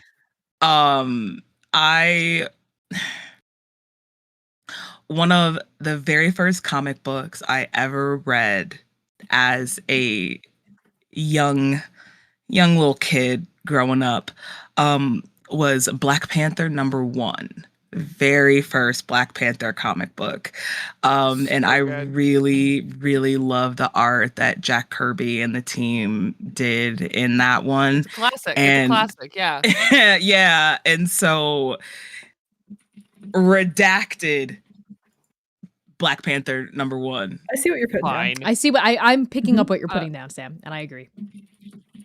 I have two. One, kind of going into the comics thing that Sam was just talking about. For me, I think there is an aspect of, I think it's mostly like trans is kind of the place that this lives. It's a little bit in the line with it being, you know, Mighty Nine, that style of like titmouse art, clean, simple animation. But specifically, the comics artist Jim Chung, who I'm like turbo obsessed with, does like really clean, simple, but there's something very stylistically complete about his art that has always resonated with me about like that kind of base camp part of this show. Did the art for all of the Young Avengers first run, huge amounts of like main Marvel comics, iconic, but also like does this thing to narratively focus scenes in which the background characters literally have like smiley faces, like traditional like two dots on a line smiley faces that I think about often. That's very funny that every so often I see like Abasi with that face just judging us from a distance. Um, but also in Zynan's memory, I've recently fallen in love with this artist named Anthony Hurd, who does specifically exclusively queer cowboy art, and it's all very painterly and beautifully. Of course, Rio, you're over here nodding your head. Yeah, it's fucking cool It's shit. it's so beautiful. It's like big, very like oil painterly blocks of color on exclusively modern reimaginings of diverse queer cowboys. And to me, there's like huge It's really swaths good. of Yeah, I've seen Kaseki in this. here. It's really good. You should definitely go check it out. It's if you've ever followed me on any socials, I have Oh, reposted so much of his art. 100%. Yeah, no, this And is so all of the gorgeous. backstory episode for Zynon, all of the like Mm. really, really deep in the like memory and the love of Kaseki, this art style really speaks to me. It's so colorful. Wait, why do I need these for my home? I don't know. I'm absolutely obsessed with his art. These are beautiful. Yeah, they're One of the ones that I gorgeous. think of, I think very comic minded as well when I think about like various stuff. You know this about me. Correct. I think honestly the heavy shadows and stuff like Hellboy, like Mike Mignola's Hellboy, like art is a thing Mike I thought of a lot. Yes. Let's Just go. like a lot of heavy use of like Yes, yeah, just that heavy sir. use of color or lack of color even just like applies to me in like the shadows in particular. Mm. Like if like Hellboy was made with color, which it Mhm. does sometimes, but like that heavy darkness, I think in so much of like so much of what Zinnia's episode felt like to me. Yeah. I think a lot It's about like like sitting in memory that cave. sepia. It's not sepia. Yes. It's like just saturated. Yeah. Exactly. This is so funny, Dare, because I was literally like, my husband's favorite comic book artist is Mike Mignola, who does a lot of the very, very trademarky style of the heavy inks from Hellboy, from the comic Hellboy. And I was especially, and it's funny because especially during Zinnia's episode when I was watching it, I was like, oh, Mike Mignola will eat the shit out of the cover of this comic that is like the Zinnia backstory. Like this 100. cover would be delicious with the graves. Like it would be delicious, Ooh. diabolical, Also, and the page terrible. in the cave. Uh-huh. When it's just like she's never Mm. coming back. Ah, Yeah. And so I was Yeah. thinking a lot about Oof. Mike Mignola for that. So that answers this arc for me because I 100% agree with Dare there. Arc 2, I humbly submit the artwork from Heaven Official's Blessing manhwa, specifically the manhwa, because the manhwa is beautiful, Yeah, it's painterly gorgeous. style. It is I've heard delicate so and much about detailed. this. It's so beautiful. So Like much. when I read the manhwa, I was like, this is slowly reading the manhwa very slowly because I am only so fluent in Mandarin reading. It is hard. But like this is every panel. Like everyone, please go and look up Heaven Official's Blessing manhua. That's every panel. That's every panel, every page. Like no, there's very rarely any like shortcuts. It's super detailed, super painterly, and I'm just eating and biting the bars of my enclosure. The idea of this style for Nova and for especially all of the gods and demons of Arc 2. I think it would be so cool to see them all in that style. So Yeah, I know that's we're my it was pitch. literally Oh, the that demons. exact change. reference for Arc 2. Yeah. I know we're supposed to like change artwork every arc, but this is so like Yinghe coded that I can Yup. see like Yinghe like like keeping this specific art style all throughout the rest of it. It's so I am chewing also this be- shit up. I would be remiss if I didn't say that my core inspiration for Keseki is the works of Hayao Miyazaki. Like genuinely, the genesis of it was me seeing like the way he does city streets in Japan in the more like contemporary work, and seeing the like lights and stuff of a city painted in that way, but also the like the tragic longing nostalgia of his artwork is part of why Zeinen even is the way he is. So of course, like that is a core like even like during, because you know Nazca and all these other amazing like post-apocalyptic and even mid-apocalypse stories that he's told, but specifically like Haruna Valley before everything I see always painted in this beautiful Hayao Miyazaki Studio Ghibli style.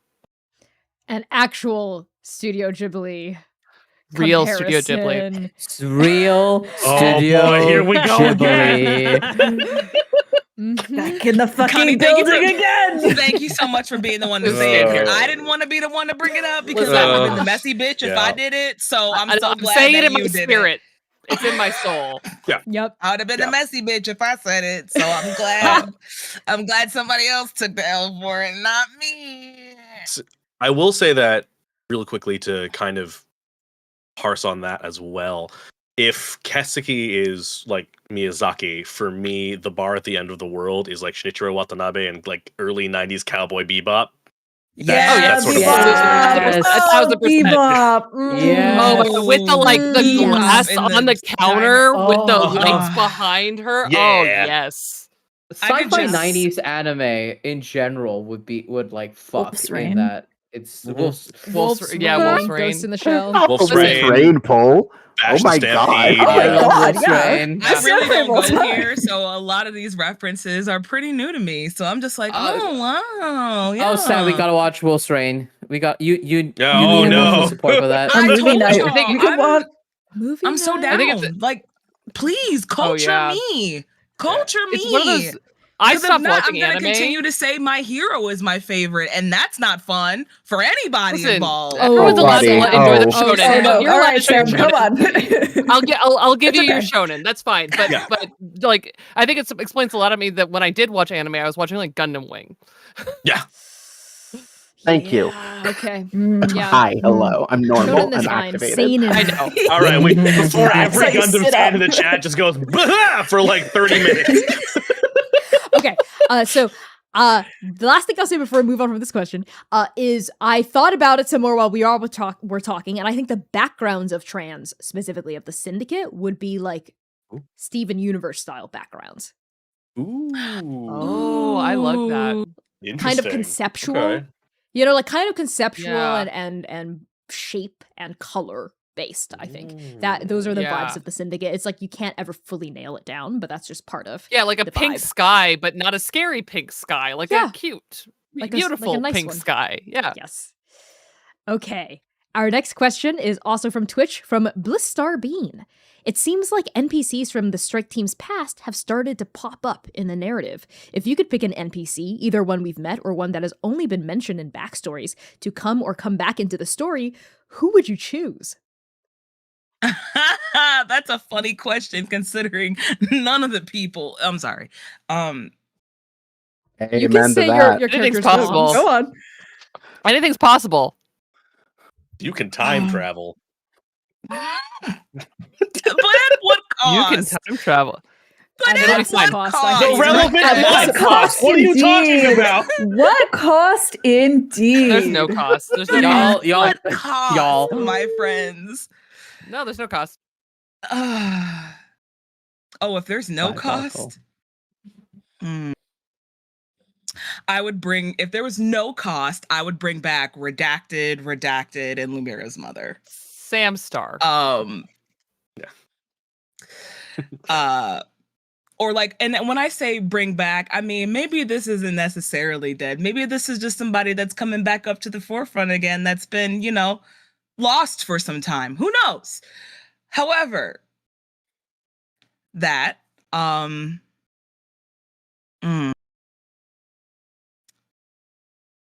Sing is such an obvious answer. Not exactly, But it's such a good answer. Also, does she Because I ever think leave the about- narrative?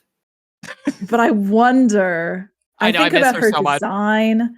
I think about what she would think about things Yeah. all the time. Yeah. Yeah. Things might not be Shit. as bad if she were here. Maybe. They'd be worse.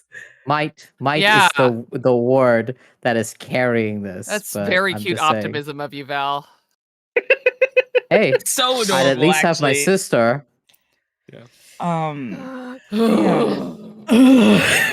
Else. Having your loved one doesn't fix everything. But as Mhm. a more like grounded answer, no, my brain is not working for me right now, as in remembering if this is actually a member of a strike team or just an important figure. But and this is also kind of bias of me as well. But Abina Zusher, I would love. What I would do, what I would give, the problems I would cause. If I would like someone to currently clip Sam asking for this. I know who voices Abina. This is dangerous behavior.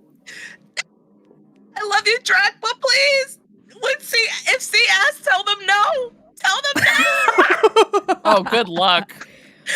Good Drac's not luck. gonna do Yes. it, but I'm still gonna beg. Drax, so I need you to come and beat Sam's ass.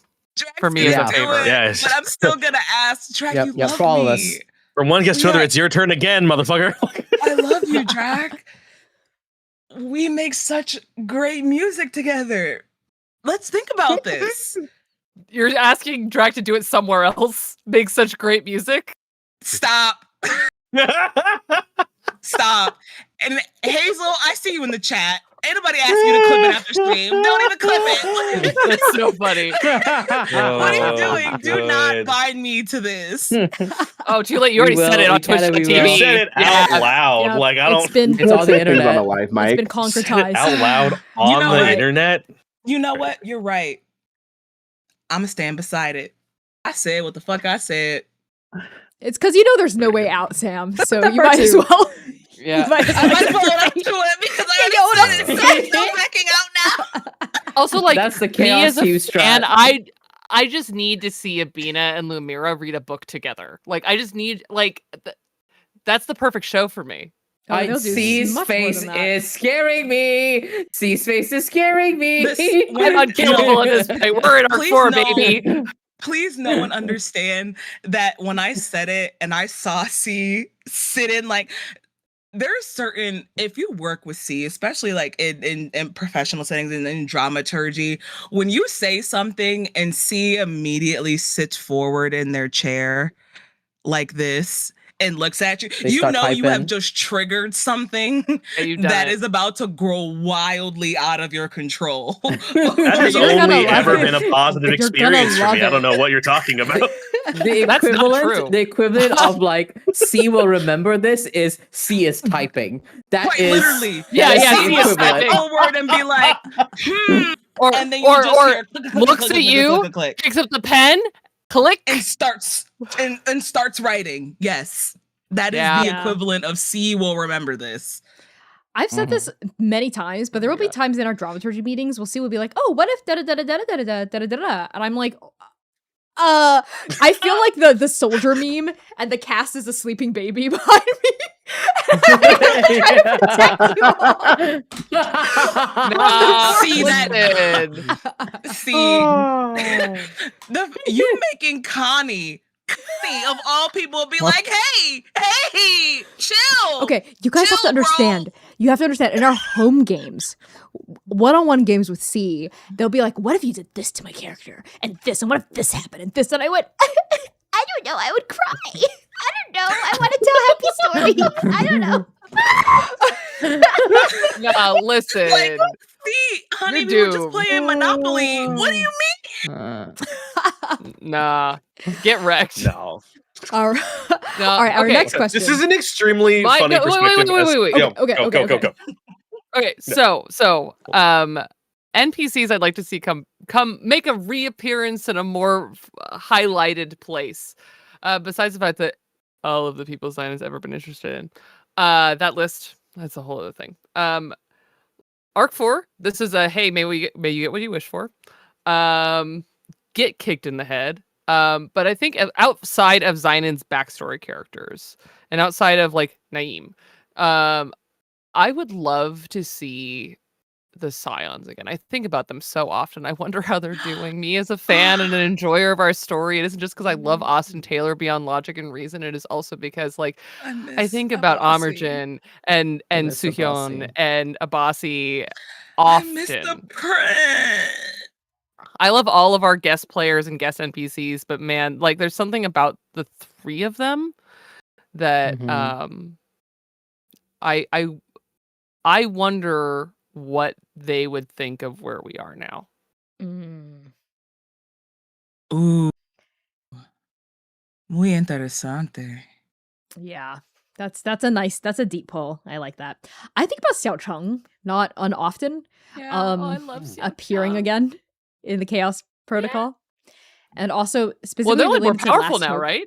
Yeah, and they lost an eye, so they're all cool and sexy with their cool eye patch. Yes. Yeah. Okay, 'cause the orange eye Forge Master patch? went crunch. Oh yeah, I mean it'll be Beautiful aesthetically sash eye cohesive. patch. Whatever Okay, it is, yeah. I haven't decided yet, but a cool eye patch for sure. All right, our next question is from the Twitch chat from CalicoBoy_9. In what way do you feel your character or characters have changed the most so far, and what vague, cryptic themes do you want to explore in the way they continue to develop?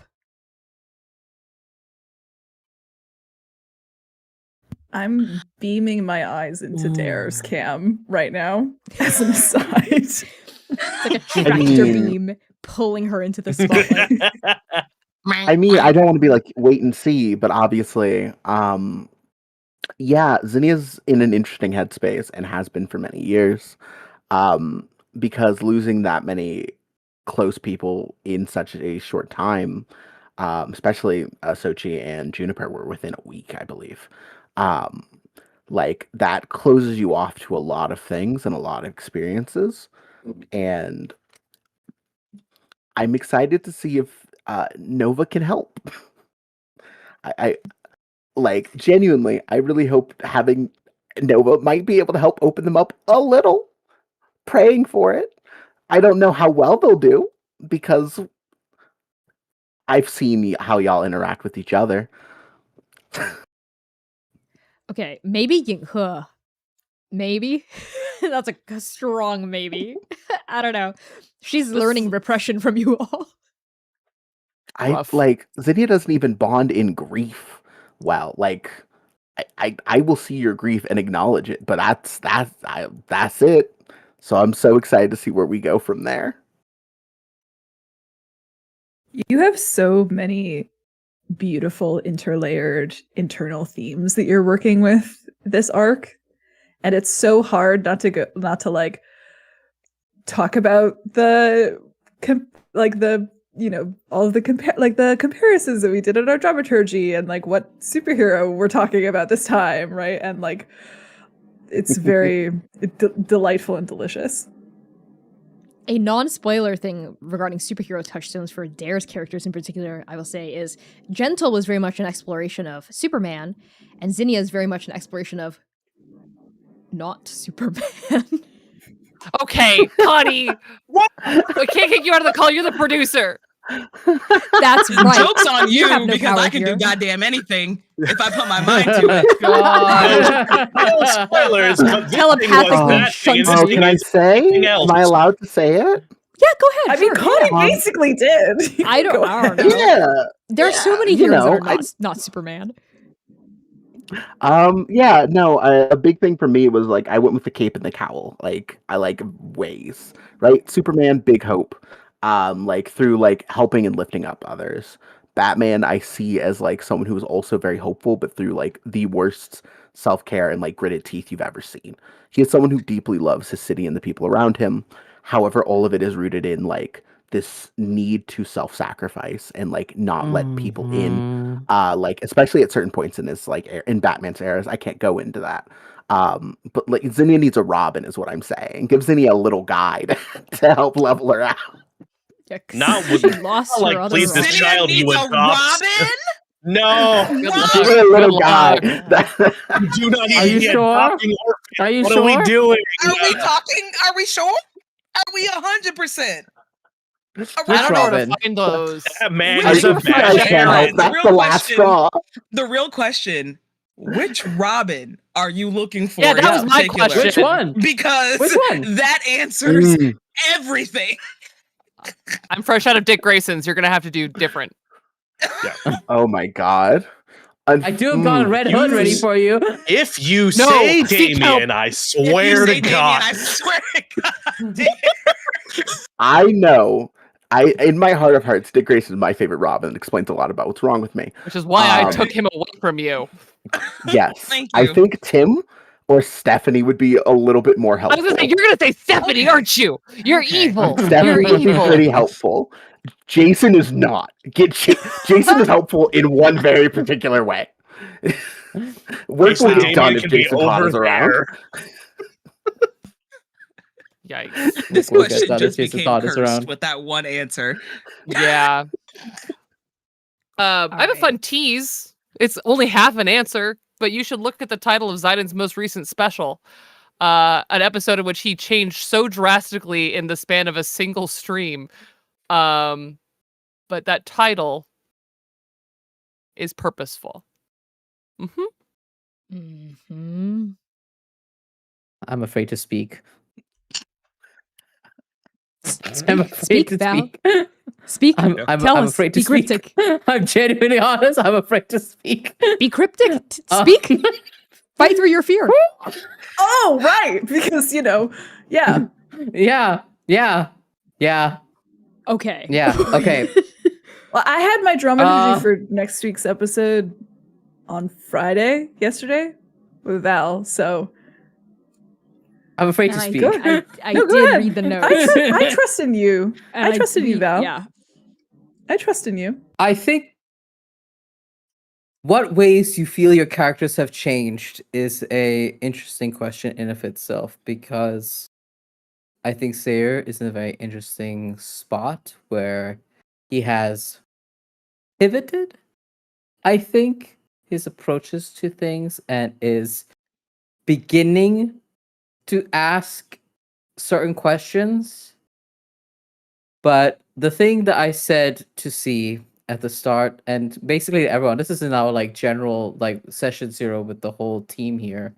The thing that I said as like the thesis for Sayer's whole thing, this arc, is going to be I will drag him for character development, kicking and screaming. And the kicking and screaming is key. And that is all I will say on the matter. Yeah. Lest I stumble, fall, and do something and reveal something I should not. All I will say So, yeah. as the GM is that if you thought Sayer has been kicking and screaming in the arc so far, you've got another think coming. Oh no. Sam, what about Lumira? I'm not gonna hold you. Sam lost the plot on this question a long time ago. Hold on, it was so good. It's in what way Forgot do you the question feel was. your character has changed the most so far? Like, what's the one main way in which she's changed, and what vague cryptic themes do you want to explore in the way they continue to develop? The way Lumira has changed so far. I don't think it's any surprise at this point that Lumira is a bit of an exploratory ground of religious trauma and like diverting and like divesting themselves from that and in that regard. So I think right now Lumira is in a very precarious spot. I don't think that she could be pushed any more to the wall than where she is currently sitting at right now. So seeing that is seeing her navigate that and trying to find her way around all of this without that direct connection to her ties and belief and faith right now is really kind of influential for what we are working with her. In relation to vague or cryptic things that I want to explore in the way they continue to develop, I don't even think I'm really going to be cryptic about it. I think it's kind of already on the table. And maybe further down the line, some bits and pieces might be a bit more cryptic. But as of right now, it's really just her finding her own divine feminine in a way, if that makes any sense. Is spending so much of her foundation years in this one bubble and this one mindset under this one idea. I don't like to call it really like ideology, but like in trans for all of her formative years. I think right now she's in a spot where she's just now breaking free from that, but also still trying to learn which lessons to keep and which ones to get rid of, and how to step in and stand in her own power and her own place with the, quite literally the life-altering power that she has at her fingertips, and what way to steer that and learn what is good and what is not so good in relation to that. I think that's probably about as cryptic as I can get with it as of right Truly, now. But there I will be think, no missteps. yeah, Surely. yeah, no, she's never done anything bad ever. She's perfect. She's completely and totally a well-formed and well-formulated person with no oppression issues, no type of deep internal trauma or fear of vulnerability. She is a wholly realized and actualized individual. Yeah, Perfect. Our next question. Don't look at me like that, Dare. Our next also question perfect in that measure. In that measure. is also from Twitch. Is from the blocks. The plushy box underscore asks, there are always small cultural things in all the worlds. Is there some that we as a community might have missed? If this isn't worded well, please feel free to ask for clarification. I think I understand what you're getting at, which are basically like the cultural touchstones that we bring in as players and as the GM. Okay, I can speak for my part in this. Every piece of world building that I bring in is really intentional. And even the design of a chair or how I describe a temple is very culturally significant. Like the bar at the end of the world could have very easily, on a different show run by different people, been like a classic medieval Europe fantasy bar. Like you walk into a tavern to hunt a werewolf D&D bar, but no, it's an izakaya, and it's specifically like a Japanese style bar, and that, you know, kind of even outside of like Arc 2, for instance, like like in Inferno, all of the temple, like the world building of the society in Inferno was the religions there were based around ancestor worship, and there were many community shrines and temples all over the place, which is why one of the major factions are the faction that control kind of like that direct the religious pulse of the city in a lot of ways, and they're a really important part. And all of their places look very much like Buddhist or Taoist shrines, with like pagodas and temples, statues, and places of offering. And it's kind of like in everything that I design and create as a facilitator. Even in the Wild Sea, a lot of the like the restaurants you visited where you got your tentacles high or low, I think, like in my mind was also like the doors slide open, they don't necessarily swing, and you kneel at your seat with low tables. And I'm always describing tea tables and cushions that you kneel on, and like all of these little flourishes are a way for me to remind the audience and also to paint the world as one that is not Western in a lot of ways. We're like specifically white Western ways of engaging with buildings, architecture, food, culture, all of these things.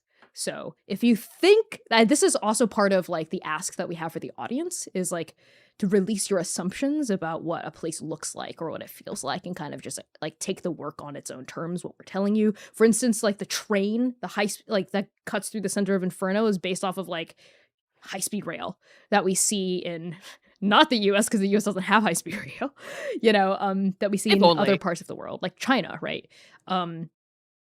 And yeah, I very much draw on my own specific like heritage as a Chinese person when I'm world building a lot of this. I would say it's, instead of a fundamentally Western world, it's a fundamentally Chinese world, a Sino-centric world, multiverse, if one might imagine. So that's from my end. I'd love to open the table to other folks. I can speak very briefly as the one white person in this call, which is to say, there are not just small, but large and incredibly significant cultural touchstones in all the worlds, and character choices in design. And if you are white and you watch this show, you have almost definitely missed most of them, to be totally honest. Which is, something just to keep in mind and something to continue to strive for, understand, do research on in your own time, and develop into your worldview and your own practice as an audience member. Yeah. I have one that's a little broad, but is very central to the themes of Arc 4, which is that there are overt and, like C was mentioning, very subtle cultural touchstones that I've put in all of Zynon and all of the storytelling, specifically resonating back to my Japanese ancestors and my Dust Bowl farmer ancestors. But also, one of the things that I think is so important about Zynon and about Arc 4 is specifically diaspora, and the idea that we are removed from our ancestors either by choice or by circumstance, and finding our way back to them is a core part, and finding love and joy in the things that are ours that we don't have as like current touchstones. So it's everything about Zynon is based in the fact that I am fourth generation immigrant on every side of my family, and I have never touched the soil that those people came from. And yet their culture is mine for good and bad. And celebrating and holding and loving that is such a central part of Zainen's story.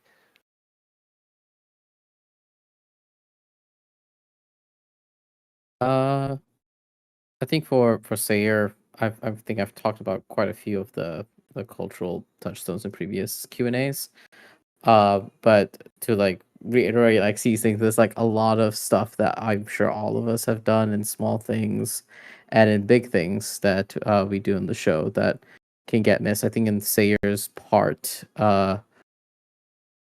Sayer's word choices, especially like yes, aha, tee hee ha ha, like pet names, right? How sweet, but like that is a cultural touchstone, right? Like the fact that I have Sayer call Yinghe Nila, because it's and folks might Google what Nila means and say, ah, it means moonlight, right? Yes, but also it is a form of endearment, right?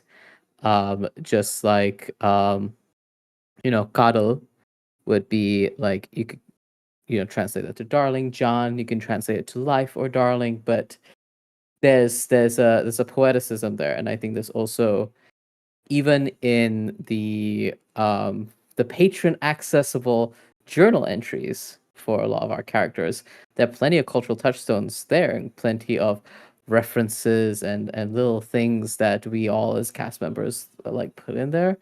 And I think with Sayer, there's quite a bit there because there is where we actually get a little bit of his psyche, and there's a little bit more in the language and in the way that he frames things that is specifically very poetically like South Indian and Indian in general. So yeah, that's me.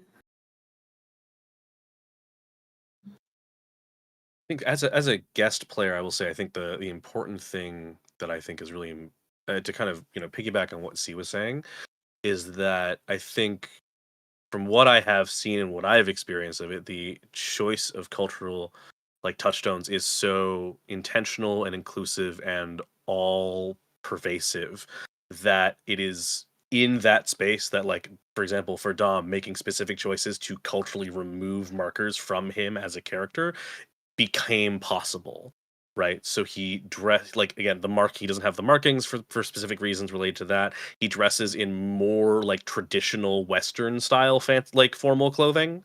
Um and I think that to explicitly say, as a character that he is stepping away from a thing that like connects, for example, him and Zion together.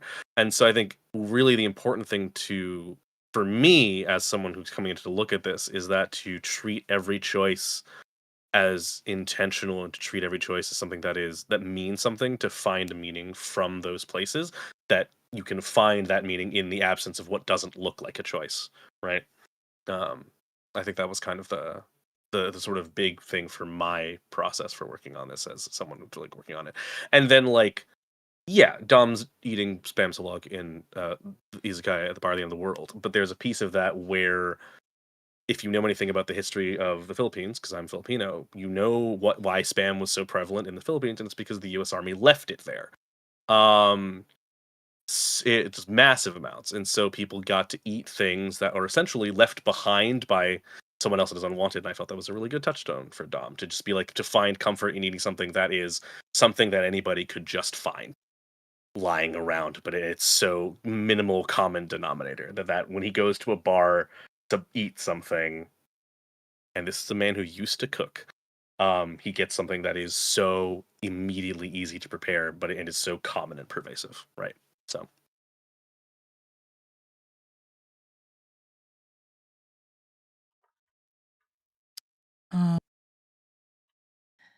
I think right now, the bits and pieces, there's been some bits and pieces of, obviously, there's been bits and pieces of cultural touchstones for me specifically.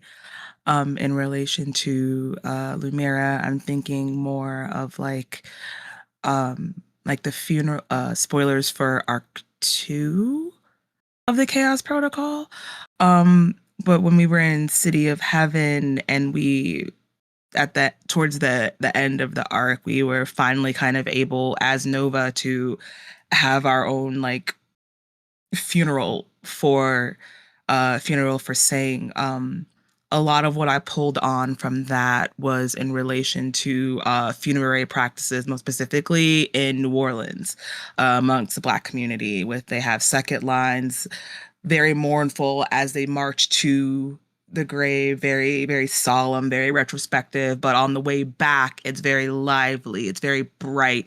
Everyone's dancing and happy because it's a celebration of the life of the person that they were on their way mourning, right? But I think probably one of like the biggest and most consistent touchstones that I bring into Lumira is her self-care practices, more specifically her nighttime routine, and doing her hair. Um, as a Black girl growing up, you know that Saturday night, Sunday morning, that's your hair day. That is the day where you get your hair washed, where you get ready for church or anything in relation to that. You get your hair done for school for the week going forward. And I think that is probably like the biggest and most prominent thing that I consistently bring in to Lumira. There'll be more as we get to know her more and get more downtime, because we haven't really gotten a lot of extensive downtime with these characters that kind of like flesh that stuff out just yet. But the hair is the thing that I think I was most specifically um I'm more prioritizing with, because it is such a big thing, not just for aesthetic reasons as well too, but hair in a lot of Black and African communities, styles of hairstyles, things of that are culturally relevant and showing like societal status and where you are, what you do, things of that nature. Taking care of that is very important. It's almost like a spiritual practice in a sense.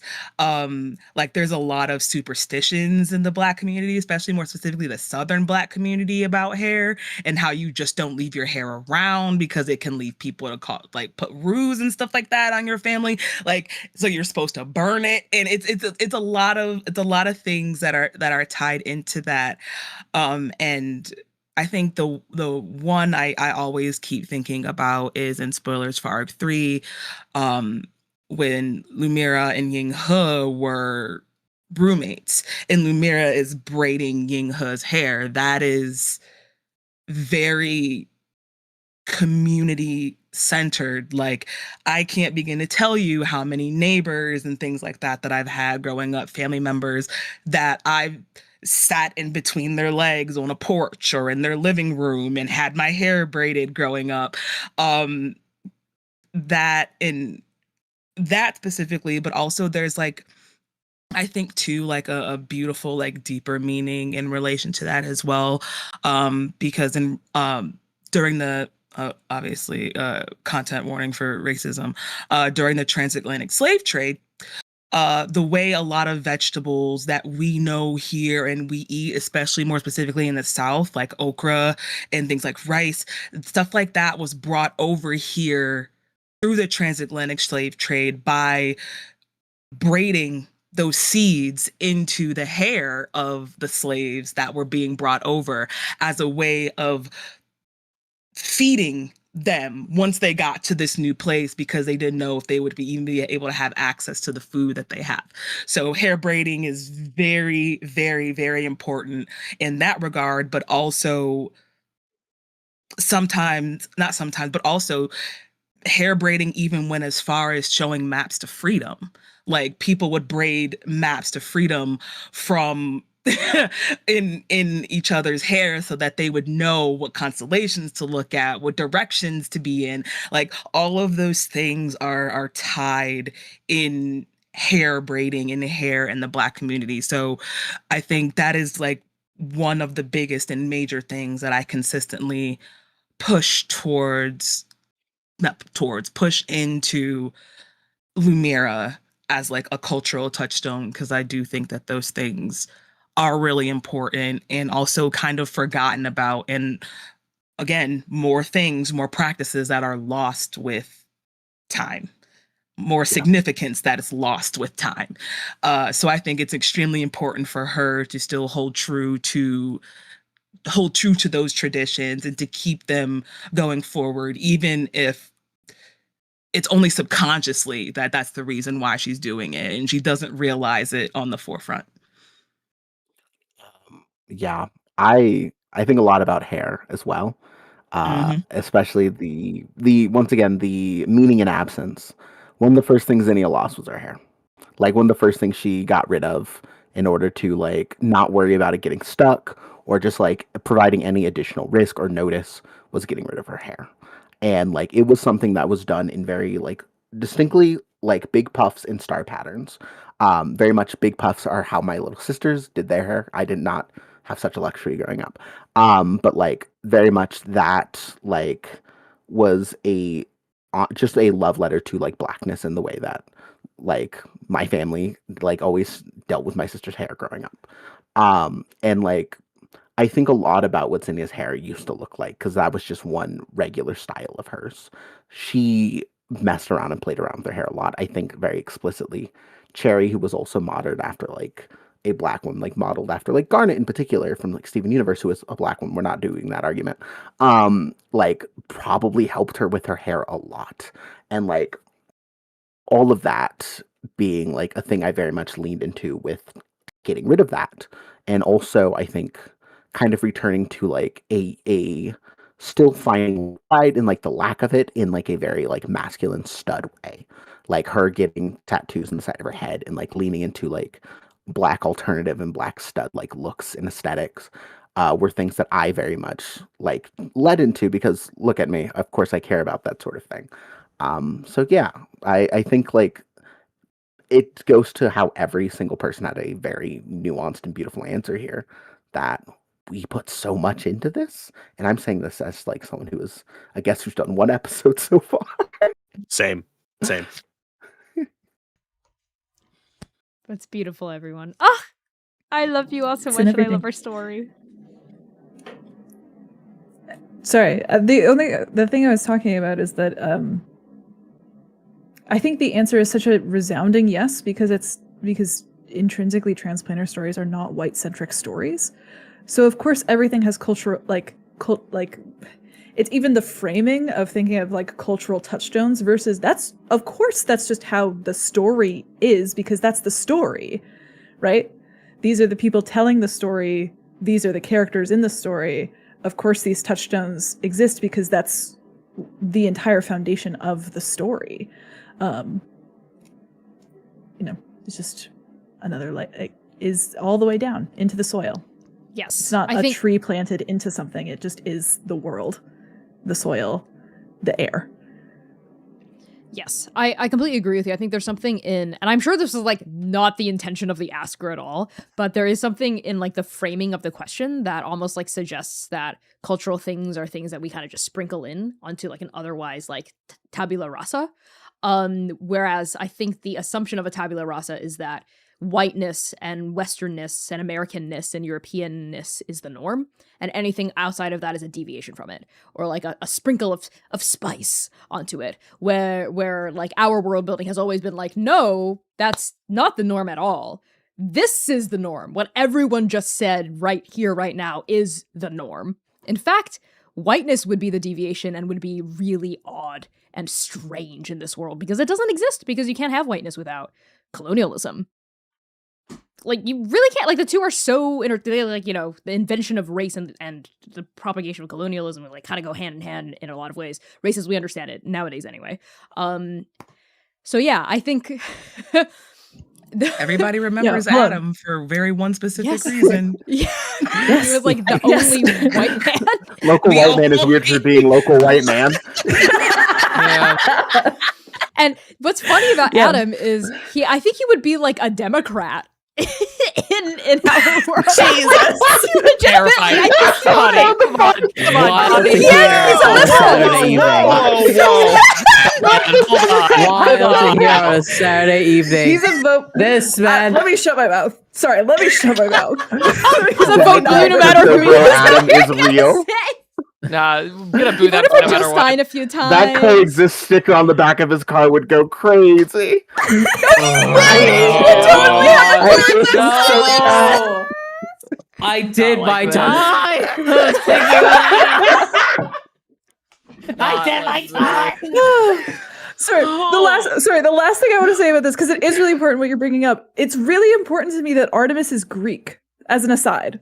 The way she's designed, and the way that she acts, and the way, like, even in my alt text, when her art shows up, she's Greek.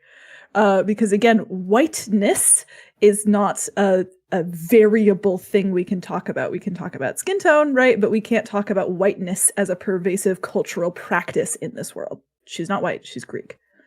Well, one of the Yes, things because that white is people don't very core to exist. me, and it's something that comes up often as a mixed person. I love my European cultural heritage quite a bit, but there's a reason why if you look at my socials, I can't claim whiteness because I'm not white. I am of mixed European descent because my ancestors came from the place of Europe. My mom is white. I love her very much. She knows she's white. That's not news. But I like didn't mean to when I laugh say, at she knows she's no, white. you're right. But You're right. God. You're right. I didn't mean But, to like, laugh at it either. the reason I say Dust Bowl farmers and not my white ancestors is because the part of them that I'm drawing on are Dust Bowl farmers. They're specifically poor German South Dakotan Dust Bowl farmers, but their whiteness is not the story I'm telling. Maybe a love of my Germanic heritage, but not that they were white because they were farmers, and that's the story that I pull on from that. And there is a decided difference. And Kai, you also, I think, like, if I may also add this on as a GM who loves you and the stories you're bringing here, is that you are also aware that Transplanar is a non-colonial like channel, and that the story we're telling is not about whiteness to the extent that we like we decenter whiteness, that it's not even a thought. It's like not even like, it's like out there. We're like, what is that? Did someone say something? Anyway, it's just like way out there. And To there's the something to point be where said. the one white man is shocking. No, it is Well, it's genuinely also- shocking. Literally. Genuinely shocking. Like, no, that was not Fate's will. The invention of racism, not Fate's will.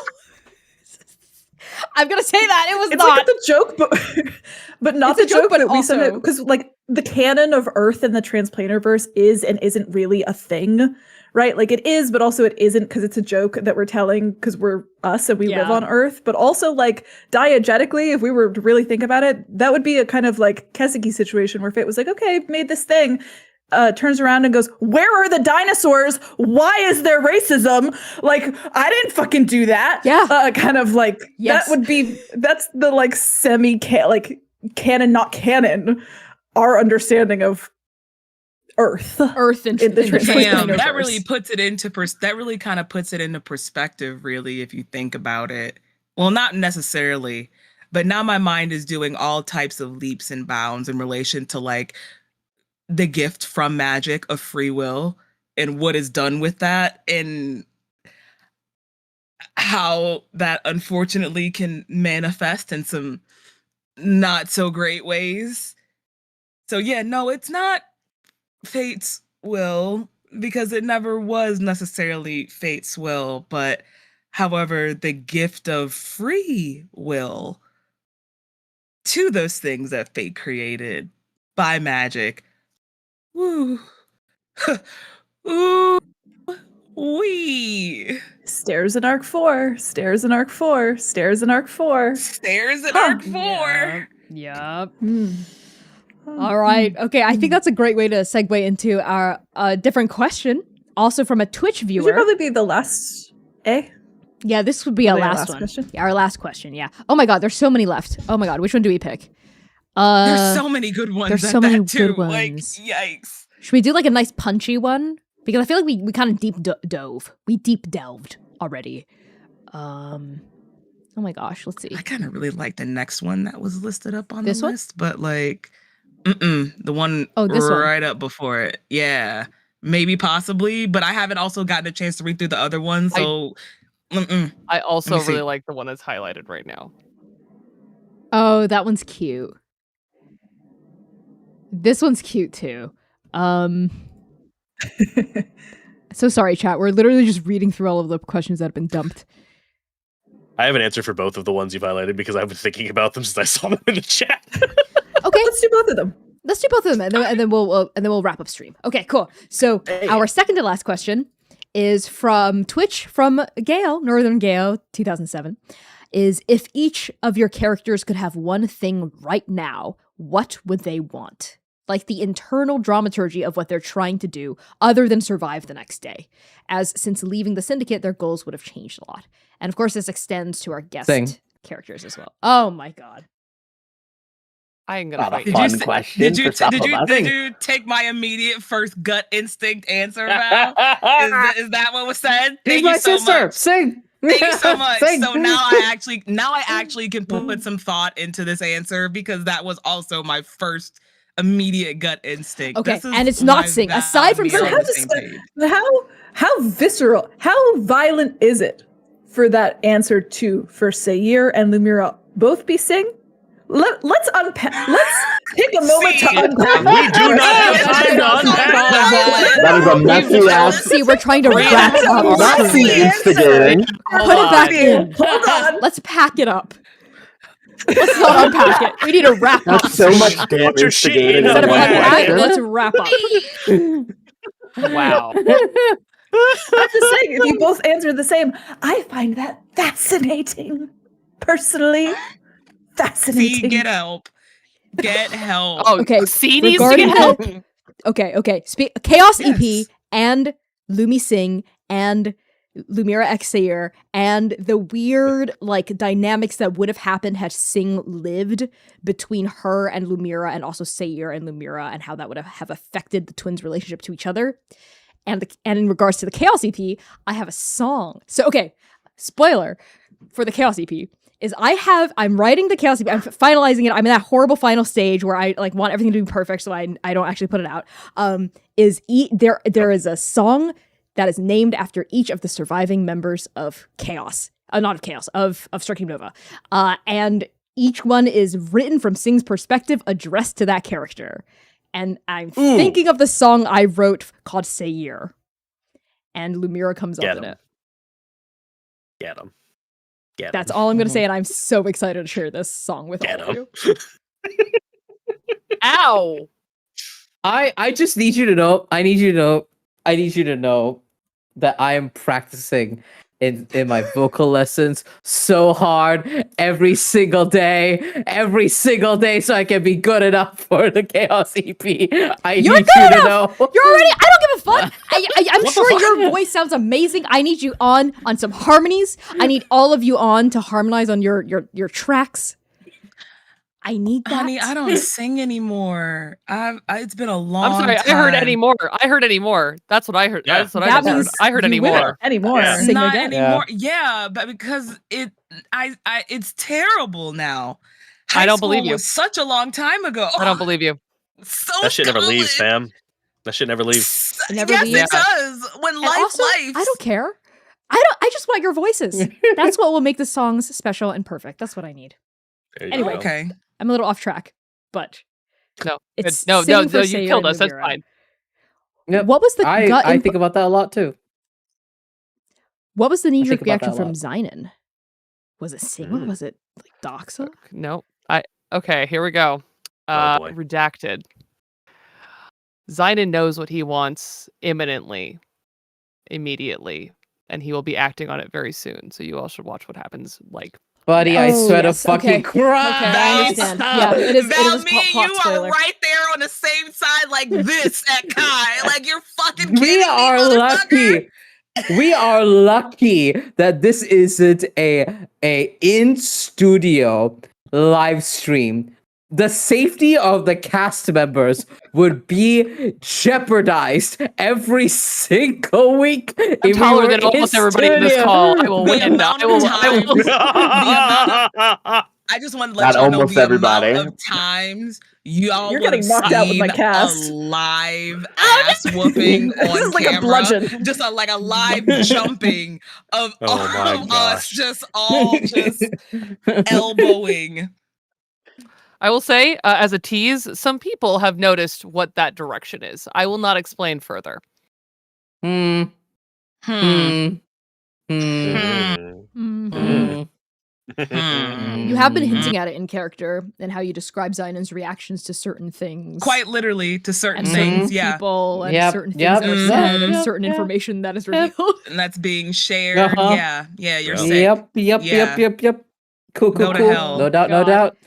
And I'm not even putting an affection in on that. I mean it genuinely. Go to hell. Oh, I know. What about Dom? I'm not part of the syndicate, so that last section doesn't apply to me. But one more day with the polycule at Lodestar. And since he knows that that's unrealistic, one more chance to convince Simon not to leave again. Ryo, I swear to fucking God. You know you are not exempt from this either. I can come fight you too. I will die smiling. I can come fight you too. You're not exempt from this. And neither is Dare. Dare can get it too. Speaking of which, Dare, what would Zinnia want? Yeah. That's why I had to say it preemptively punches because is I how knew sad she was Zinnia going to is. come I'm in gonna and cry. smack me across the mouth with a baseball bat wrapped in barbed wire a la Negan. So, please, Dare. Not the No. Negan reference. Money Mo. Get him. There are two answers, which is like gut reaction, Juniper. Easy. Mm. Like, no, it's very specifically Juniper. Okay, hold on, Dare. I have a follow-up question. If Zinnia had the choice between having Juniper back in one hand and getting the chance to redacted, which is her current mission, which one would she choose? Ooh, spicy. Ooh, Oh, I that's want to know hard. this. That's hard. I wanna know this. Question. Oh wait, I think I know what that is too. Hold on. You might, I think John. tragically, Wait, I know what that is. Hold redacted. on. I don't think Zinnia I don't think current Zinnia would be necessarily super proud to for Juniper to see her. Mood. I think redacted would be like in Yeah. her heart of hearts the thing to do. Yeah. Where's the that's shovel no. so I could dig a hole for myself? Hello? Like Val, Juniper would see I just how much finished mine. Would you like to she borrow my hurt. shovel? Yeah. Would you like Yeah, to borrow mine years mine? ago. I just Mine's finished here mine. Fuck. Like so to quote like one of my favorite Frank Ocean songs, they'll never be those kids again. She can't go back to knowing Juniper like that. She can't know Juniper like Not that. the Frank Ocean quote. Let's go. Sorry. Not It's on the track playlist. by It's on my not playlist. the track by the sad damaged queer for the sad damaged queer. Yeah, how Hold on, I need to dare. parry the emotional damage you're doing to me. To go back to the fact that there were 3 options and you chose one, which means the other 2 stay dead, and that's vile. Oh yeah. Yeah. Yeah, like that's a so to be choice. super real. Zinnia could have moved on losing Sochi and Cherry. Like I think it would have been rough, it would have been hard. I very specifically used my journal entry to say my world ended 3 days ago. Very specifically when she lost Juniper. Dare Hickman when I get you. I swear to God, when I get you, when God. I get you, sis. Hey, remember I said It's like on friends to lovers is site. like my favorite thing?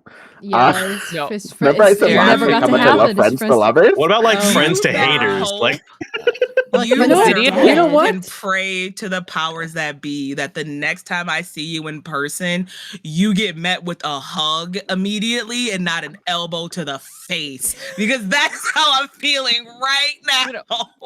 In normal You are getting stories, straight elbow. I feel like in normal TTRPG stories, the GM creates most of the foils for the characters, but all we do, everyone you see on the screen, is make foils for each other and then just go like, what if I stab you? Ow. Mhm. Like I said, I don't have to Yep. do anything. 90% of the I'm prep like, was, there's a "Honey, I dust have storm on the knives." distance. Everyone's I'm the jumping you comic right now. relief with the Oracle. That's what I am. Hey, let's break Wild At word calling Harlem. yourself the comic relief. Wild word calling yourself the comic relief. Was it There's no not setting this whole thing up. you, Your Honor?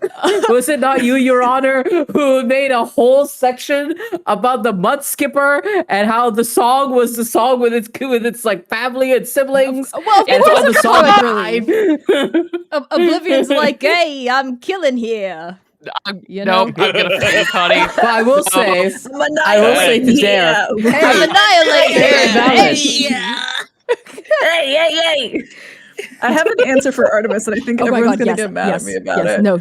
Interesting. Oh my god. Speak. Sure. I don't know. Say it. Oh my God, C, say it. What is Say it? it, see. Say it. An answer. She needs an answer more than anything in this Off. fucking world. Fuck That makes off. sense. That Fuck tracks. off. Yeah. Oh, Certainty no. would be lovely. I actually. They're real for that. Or what is a great question? Great follow-up question. Great question mark. follow-up question. Yes, thank You're you gonna so like that. much. You're gonna like that answer even Consistently less. for And I'm not what? gonna tell What you about it. for? Yep. What for? Mhm. What for? Correct. You're gonna like that even 100%. less. Which of the dreaded questions? Which of the many dreaded questions do you want an answer for? That's a real follow-up question. Actually, I have a follow-up answer. Uh-oh. Go on. Oh my god. Oh no. What my I know where character, this is what going. Lumira wants right now. I know where this is going. Right now. It seems very obvious. She wants to master her chronergy. And it seems Mhm. Oh, that's very Yep, seems- yep, it's I on- fucking knew it. that's what she wants right now. That's what she wants. That's what she desperately do it. needs. That's what she works for. I think that's like the worst answer at everyone. I think she can do it. I think she can do it. I think You she could do it. stop I believe that. in her. Zion. Thank you. I can- Thank okay, you, Kai. you know what? Thank you for being the one that believes in me. I believe in her. Okay, I'm gonna answer this for Yinghe, which is right Please. now, what Yinghe wants more than anything is to have a fun adventure with her family. Oh, baby. This is Todd, not so the out of luck one. on that one. You are in the wrong Yeah. show. This is not the one, honey. Exactly. Oh. Exactly. Oh. their whole problem. She was looking for a shonen. She did not find one. No. Yeah. I mean, she found a shonen. It's just darker than I was about to say, he we've initially transitioned realized. into the JJK era of shonen where the maker has everything bad happen to them. Like, oh. Okay. It's time for our final question, y'all. Our final All right. question is from watching_the_weave on Twitch. For a more light-hearted question, what are all the characters' favorite meals they've tried, either in Keski or just in general, over the course of the Chaos Protocol or before? Ooh, okay. Wait, hold on. I have an answer. Is it Lucy? Body talk. Fucking Body good. talk. You were ready. You were ready. You were so ready with that. Oh. Don't you thumbs down it. Connie, you ate with that. You ate with that. No, I believe the implication here is that Artemis ate. Artemis ate, yeah. Yeah, no, you know what? I'll go with that. God. No, I want to know your actual answer. Honey ate with Pomegranate. that. Oh, yeah. Terrible. Oh, Oh, I'm gonna fight. see. I'm gonna fight you. See, Oh my fucking See. god. You're. Can My I art's ban broken. them out It has the to be call? so nice Can I to kick me. them out?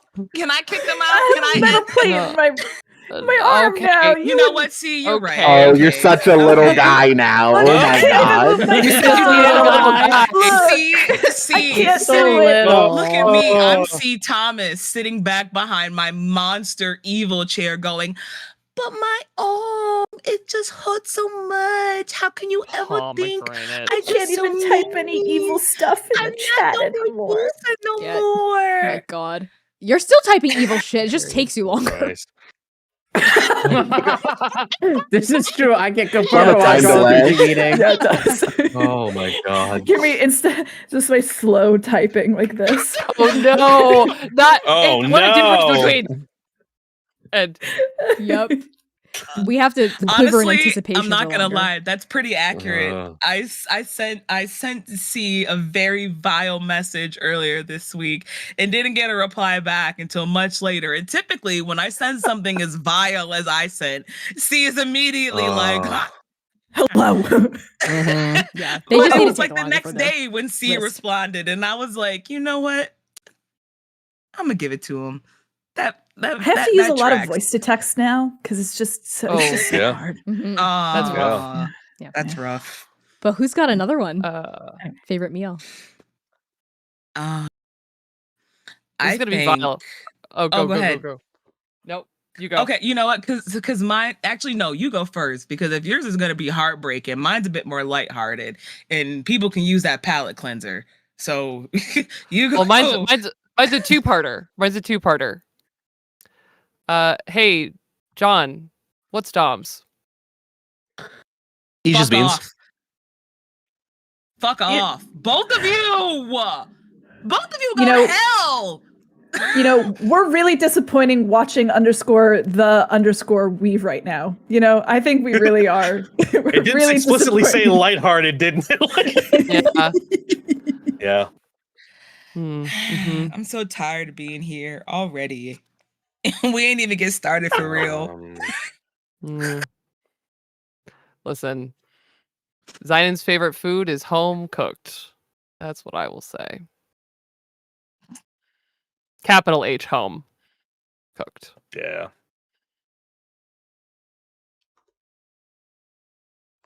That makes sense. You know what? For evil theme reasons, I'm gonna bounce the next answer over to Rio. Handmade Drakeberry mochi. Delicious. That sounds yummy. Yeah. The All right. mochi in Haruna Valley must be to die for, honestly. Oh my god. Truly. Oh my god. I think about it often. I bet the chewiness and the yeah, the that sweetness, like but not puffy too sweet. cloud. The puffy. Yeah. Yes. Sarah would have loved to try it. Okay. You still might. Wow. Well, fucking see, we live. I'm too busy trying to figure out a getting Nova alive out of this. I think I'm trying to stick to the spirit of the question, which I feel like is about like what we've tried from different planes and not what Sarah's like favorite food is.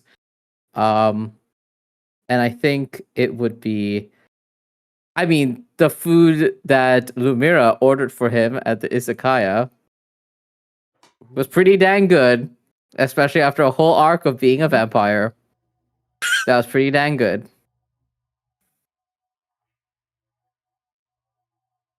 I have a me as a fan answer for Lumira to this question that Val Oh just my reminded me fucking- of. I know what the fuck you're going in. My fan Yeah. answer. Sorry, my fan answer. Lumira's favorite meal is Sayer's blood from that one time that she drank it. So See, you know. All right, You know, AO3, get to work. See, you know. PLC Get Thomas, to we've work! gone over this. Wait, Into the I right just minds. want to put on the record that sometimes, a lot of times, me and C do this thing where I take my one brain cell, and C takes their many brain cells, and my brain cell just comes right in because that was going to be my joke, my first answer, personally, like directly. Like, I'm actually shocked. See, but I really number shouldn't one be. Lumira fan. No one can take that shit from me ever. No one ever can take that shit from C. There is nobody on this planet that is more of a Lumira fan than C, and C holds that, has been holding that tier from Arc 1, Episode 1, and continues on through. So, with that being said, that's the first answer. Lumira's second answer specifically is, I think there is this auntie at Trans And when I say auntie, I mean auntie very specifically. I mean auntie like some older, probably like in like her 50s or 60s, black auntie. That's not necessarily from where Lumira is from, but maybe something like a little tangential that's like close to it or close in relation. They make a gumbo that is to die for. The roux is it's dark and just right.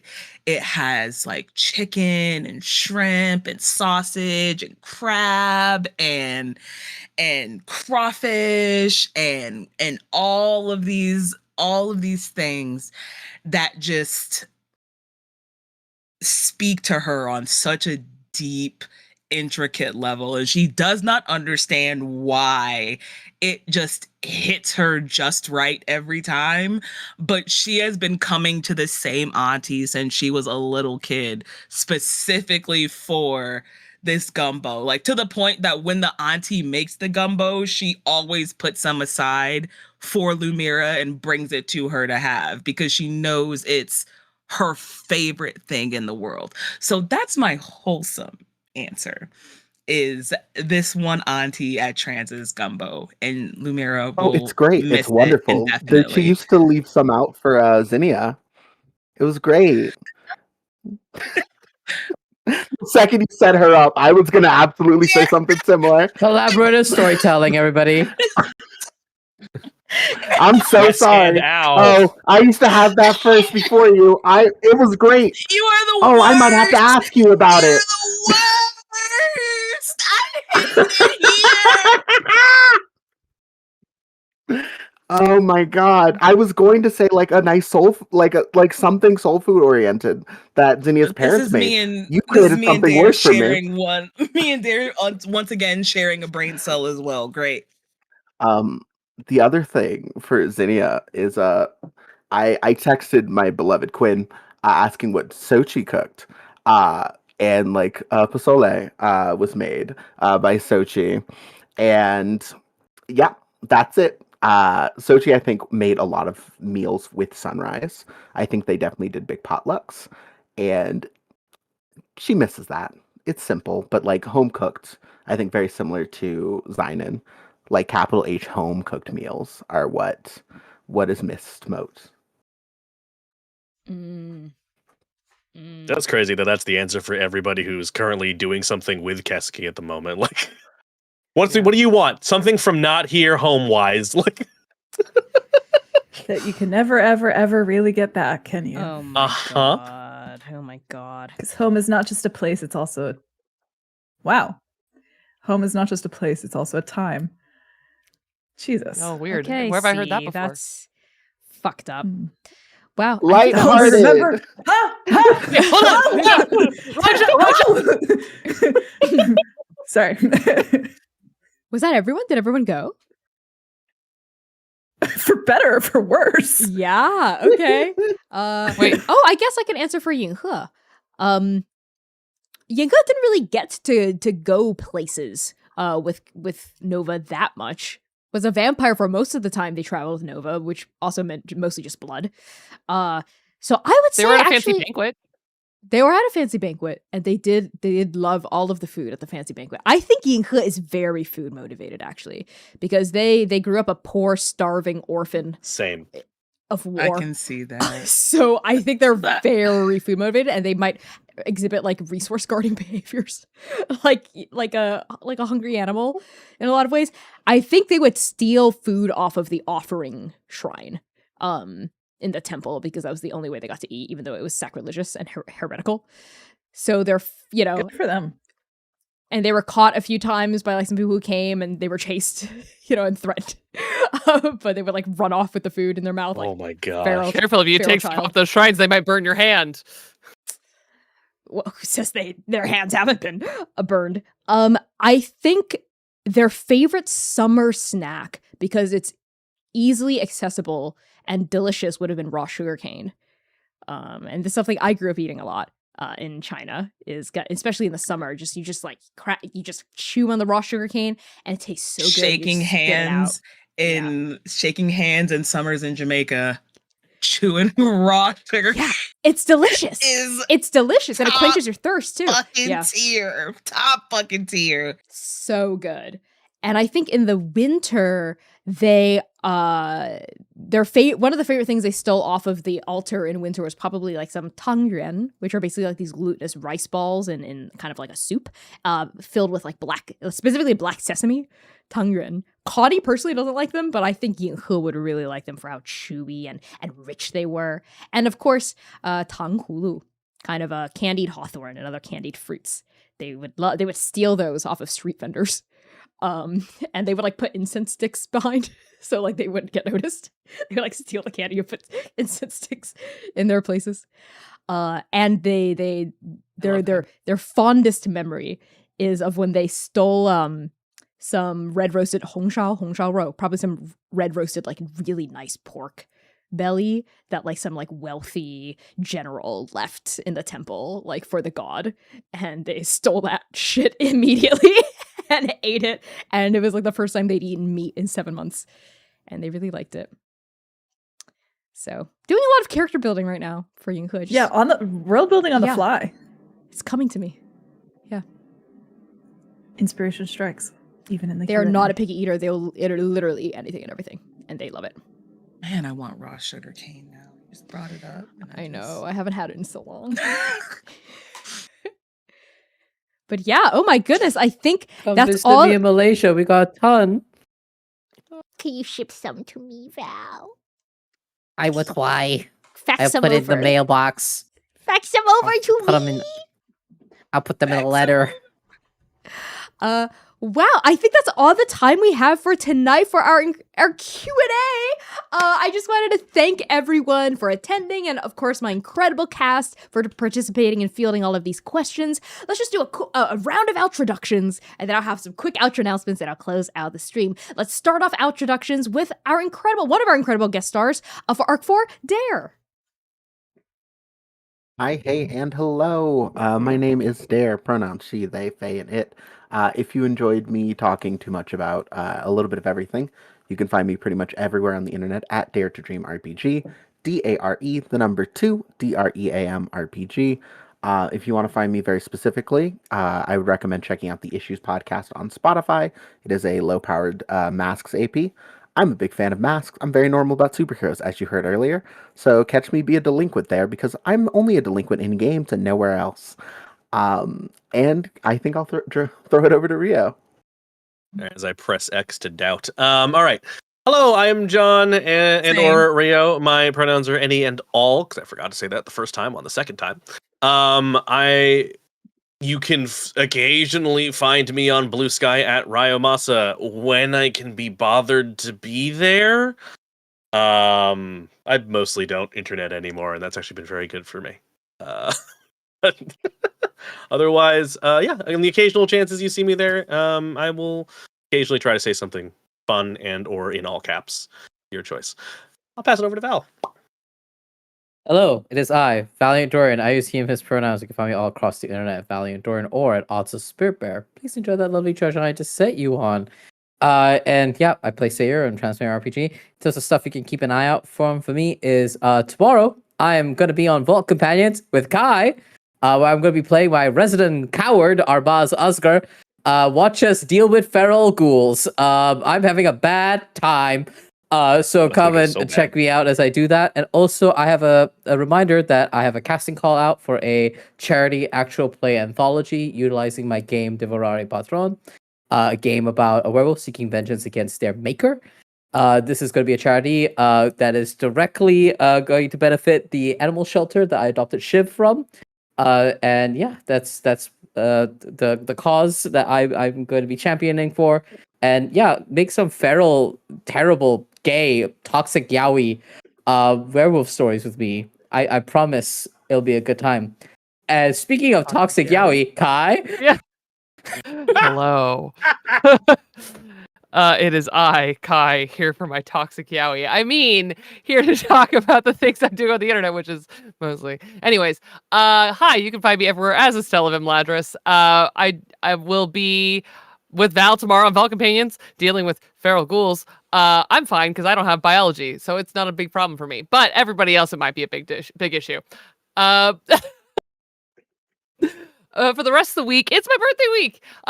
So my streaming schedule I'm gonna finalize probably tonight, but I think I will be streaming on Mondays like usual and Wednesdays like usual. I've been playing the singular Neva, which I'm obsessed with, and talk about things that are like very deeply inspirational to the kinds of stories that I tell. Neva is right in there as well, so it's been really wonderful. So you can come see that on Wednesday.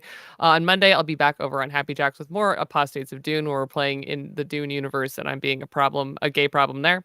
And I think that's all. And then whatever crimes we commit here very soon on this channel. With that, Sam Star, please. Hello, it is me, Sam the Star. You can catch me all across the interwebs at Lust for Life X. That's LUSTTFORLIFEEX. I also do not care much for the internet. So I am on there for work promotion and work promotion only. And in rare occasions when I am so bored, I have nothing else to do but actually put something on there. So I'm sorry about that. But that's me, where you can find me with stuff. I play Lumira, as always. And that is, just follow me on there. I forgot for a second what type of outro it was I was supposed to be doing, but I did remember. I'm passing it along to the dramaturg.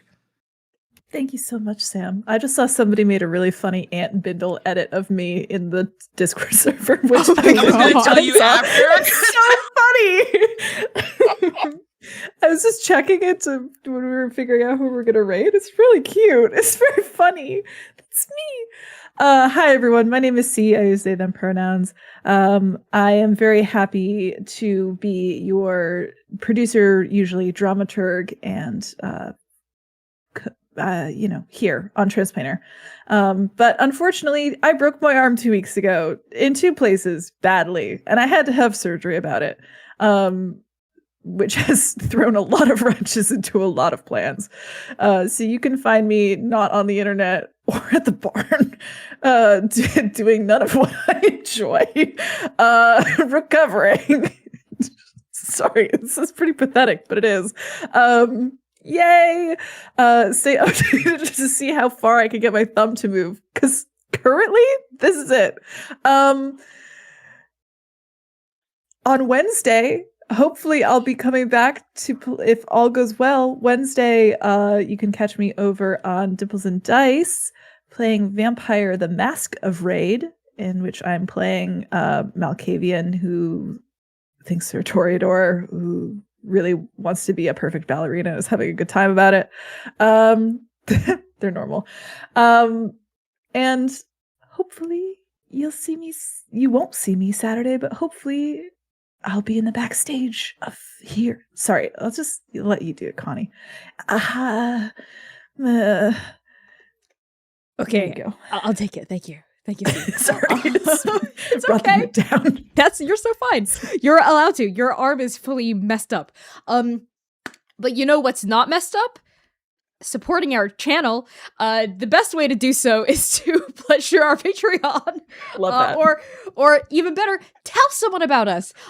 Your family member, a friend of yours, perhaps a frog in a creek down the street that you might know, perhaps that nifty bird you saw out your window last time. Speaking of birds, perhaps even your parakeet. Yes, so many people you can tell about us, and talk to them all about us. We're gonna be rating someone. Wait, hold on. Let me talk about next week first before I do our outro. We are hopefully gonna come back, which is going to be the last Saturday and the last day of February this year. Saturday, February 28th at our usual time, 8 p.m. U.S. Eastern Time. That's 5 p.m. Pacific and 7 p.m. Central in the U.S. Hopefully, we're gonna come back. Fingers crossed that no other health-related obstacles or otherwise come to interrupt this. But we're going to be coming back with chaos. That's right. We're going to be coming back with chaos. And if you forgot where we last left off, they are at the tower. And we just had those two special backstory, messed up, weird dream episodes.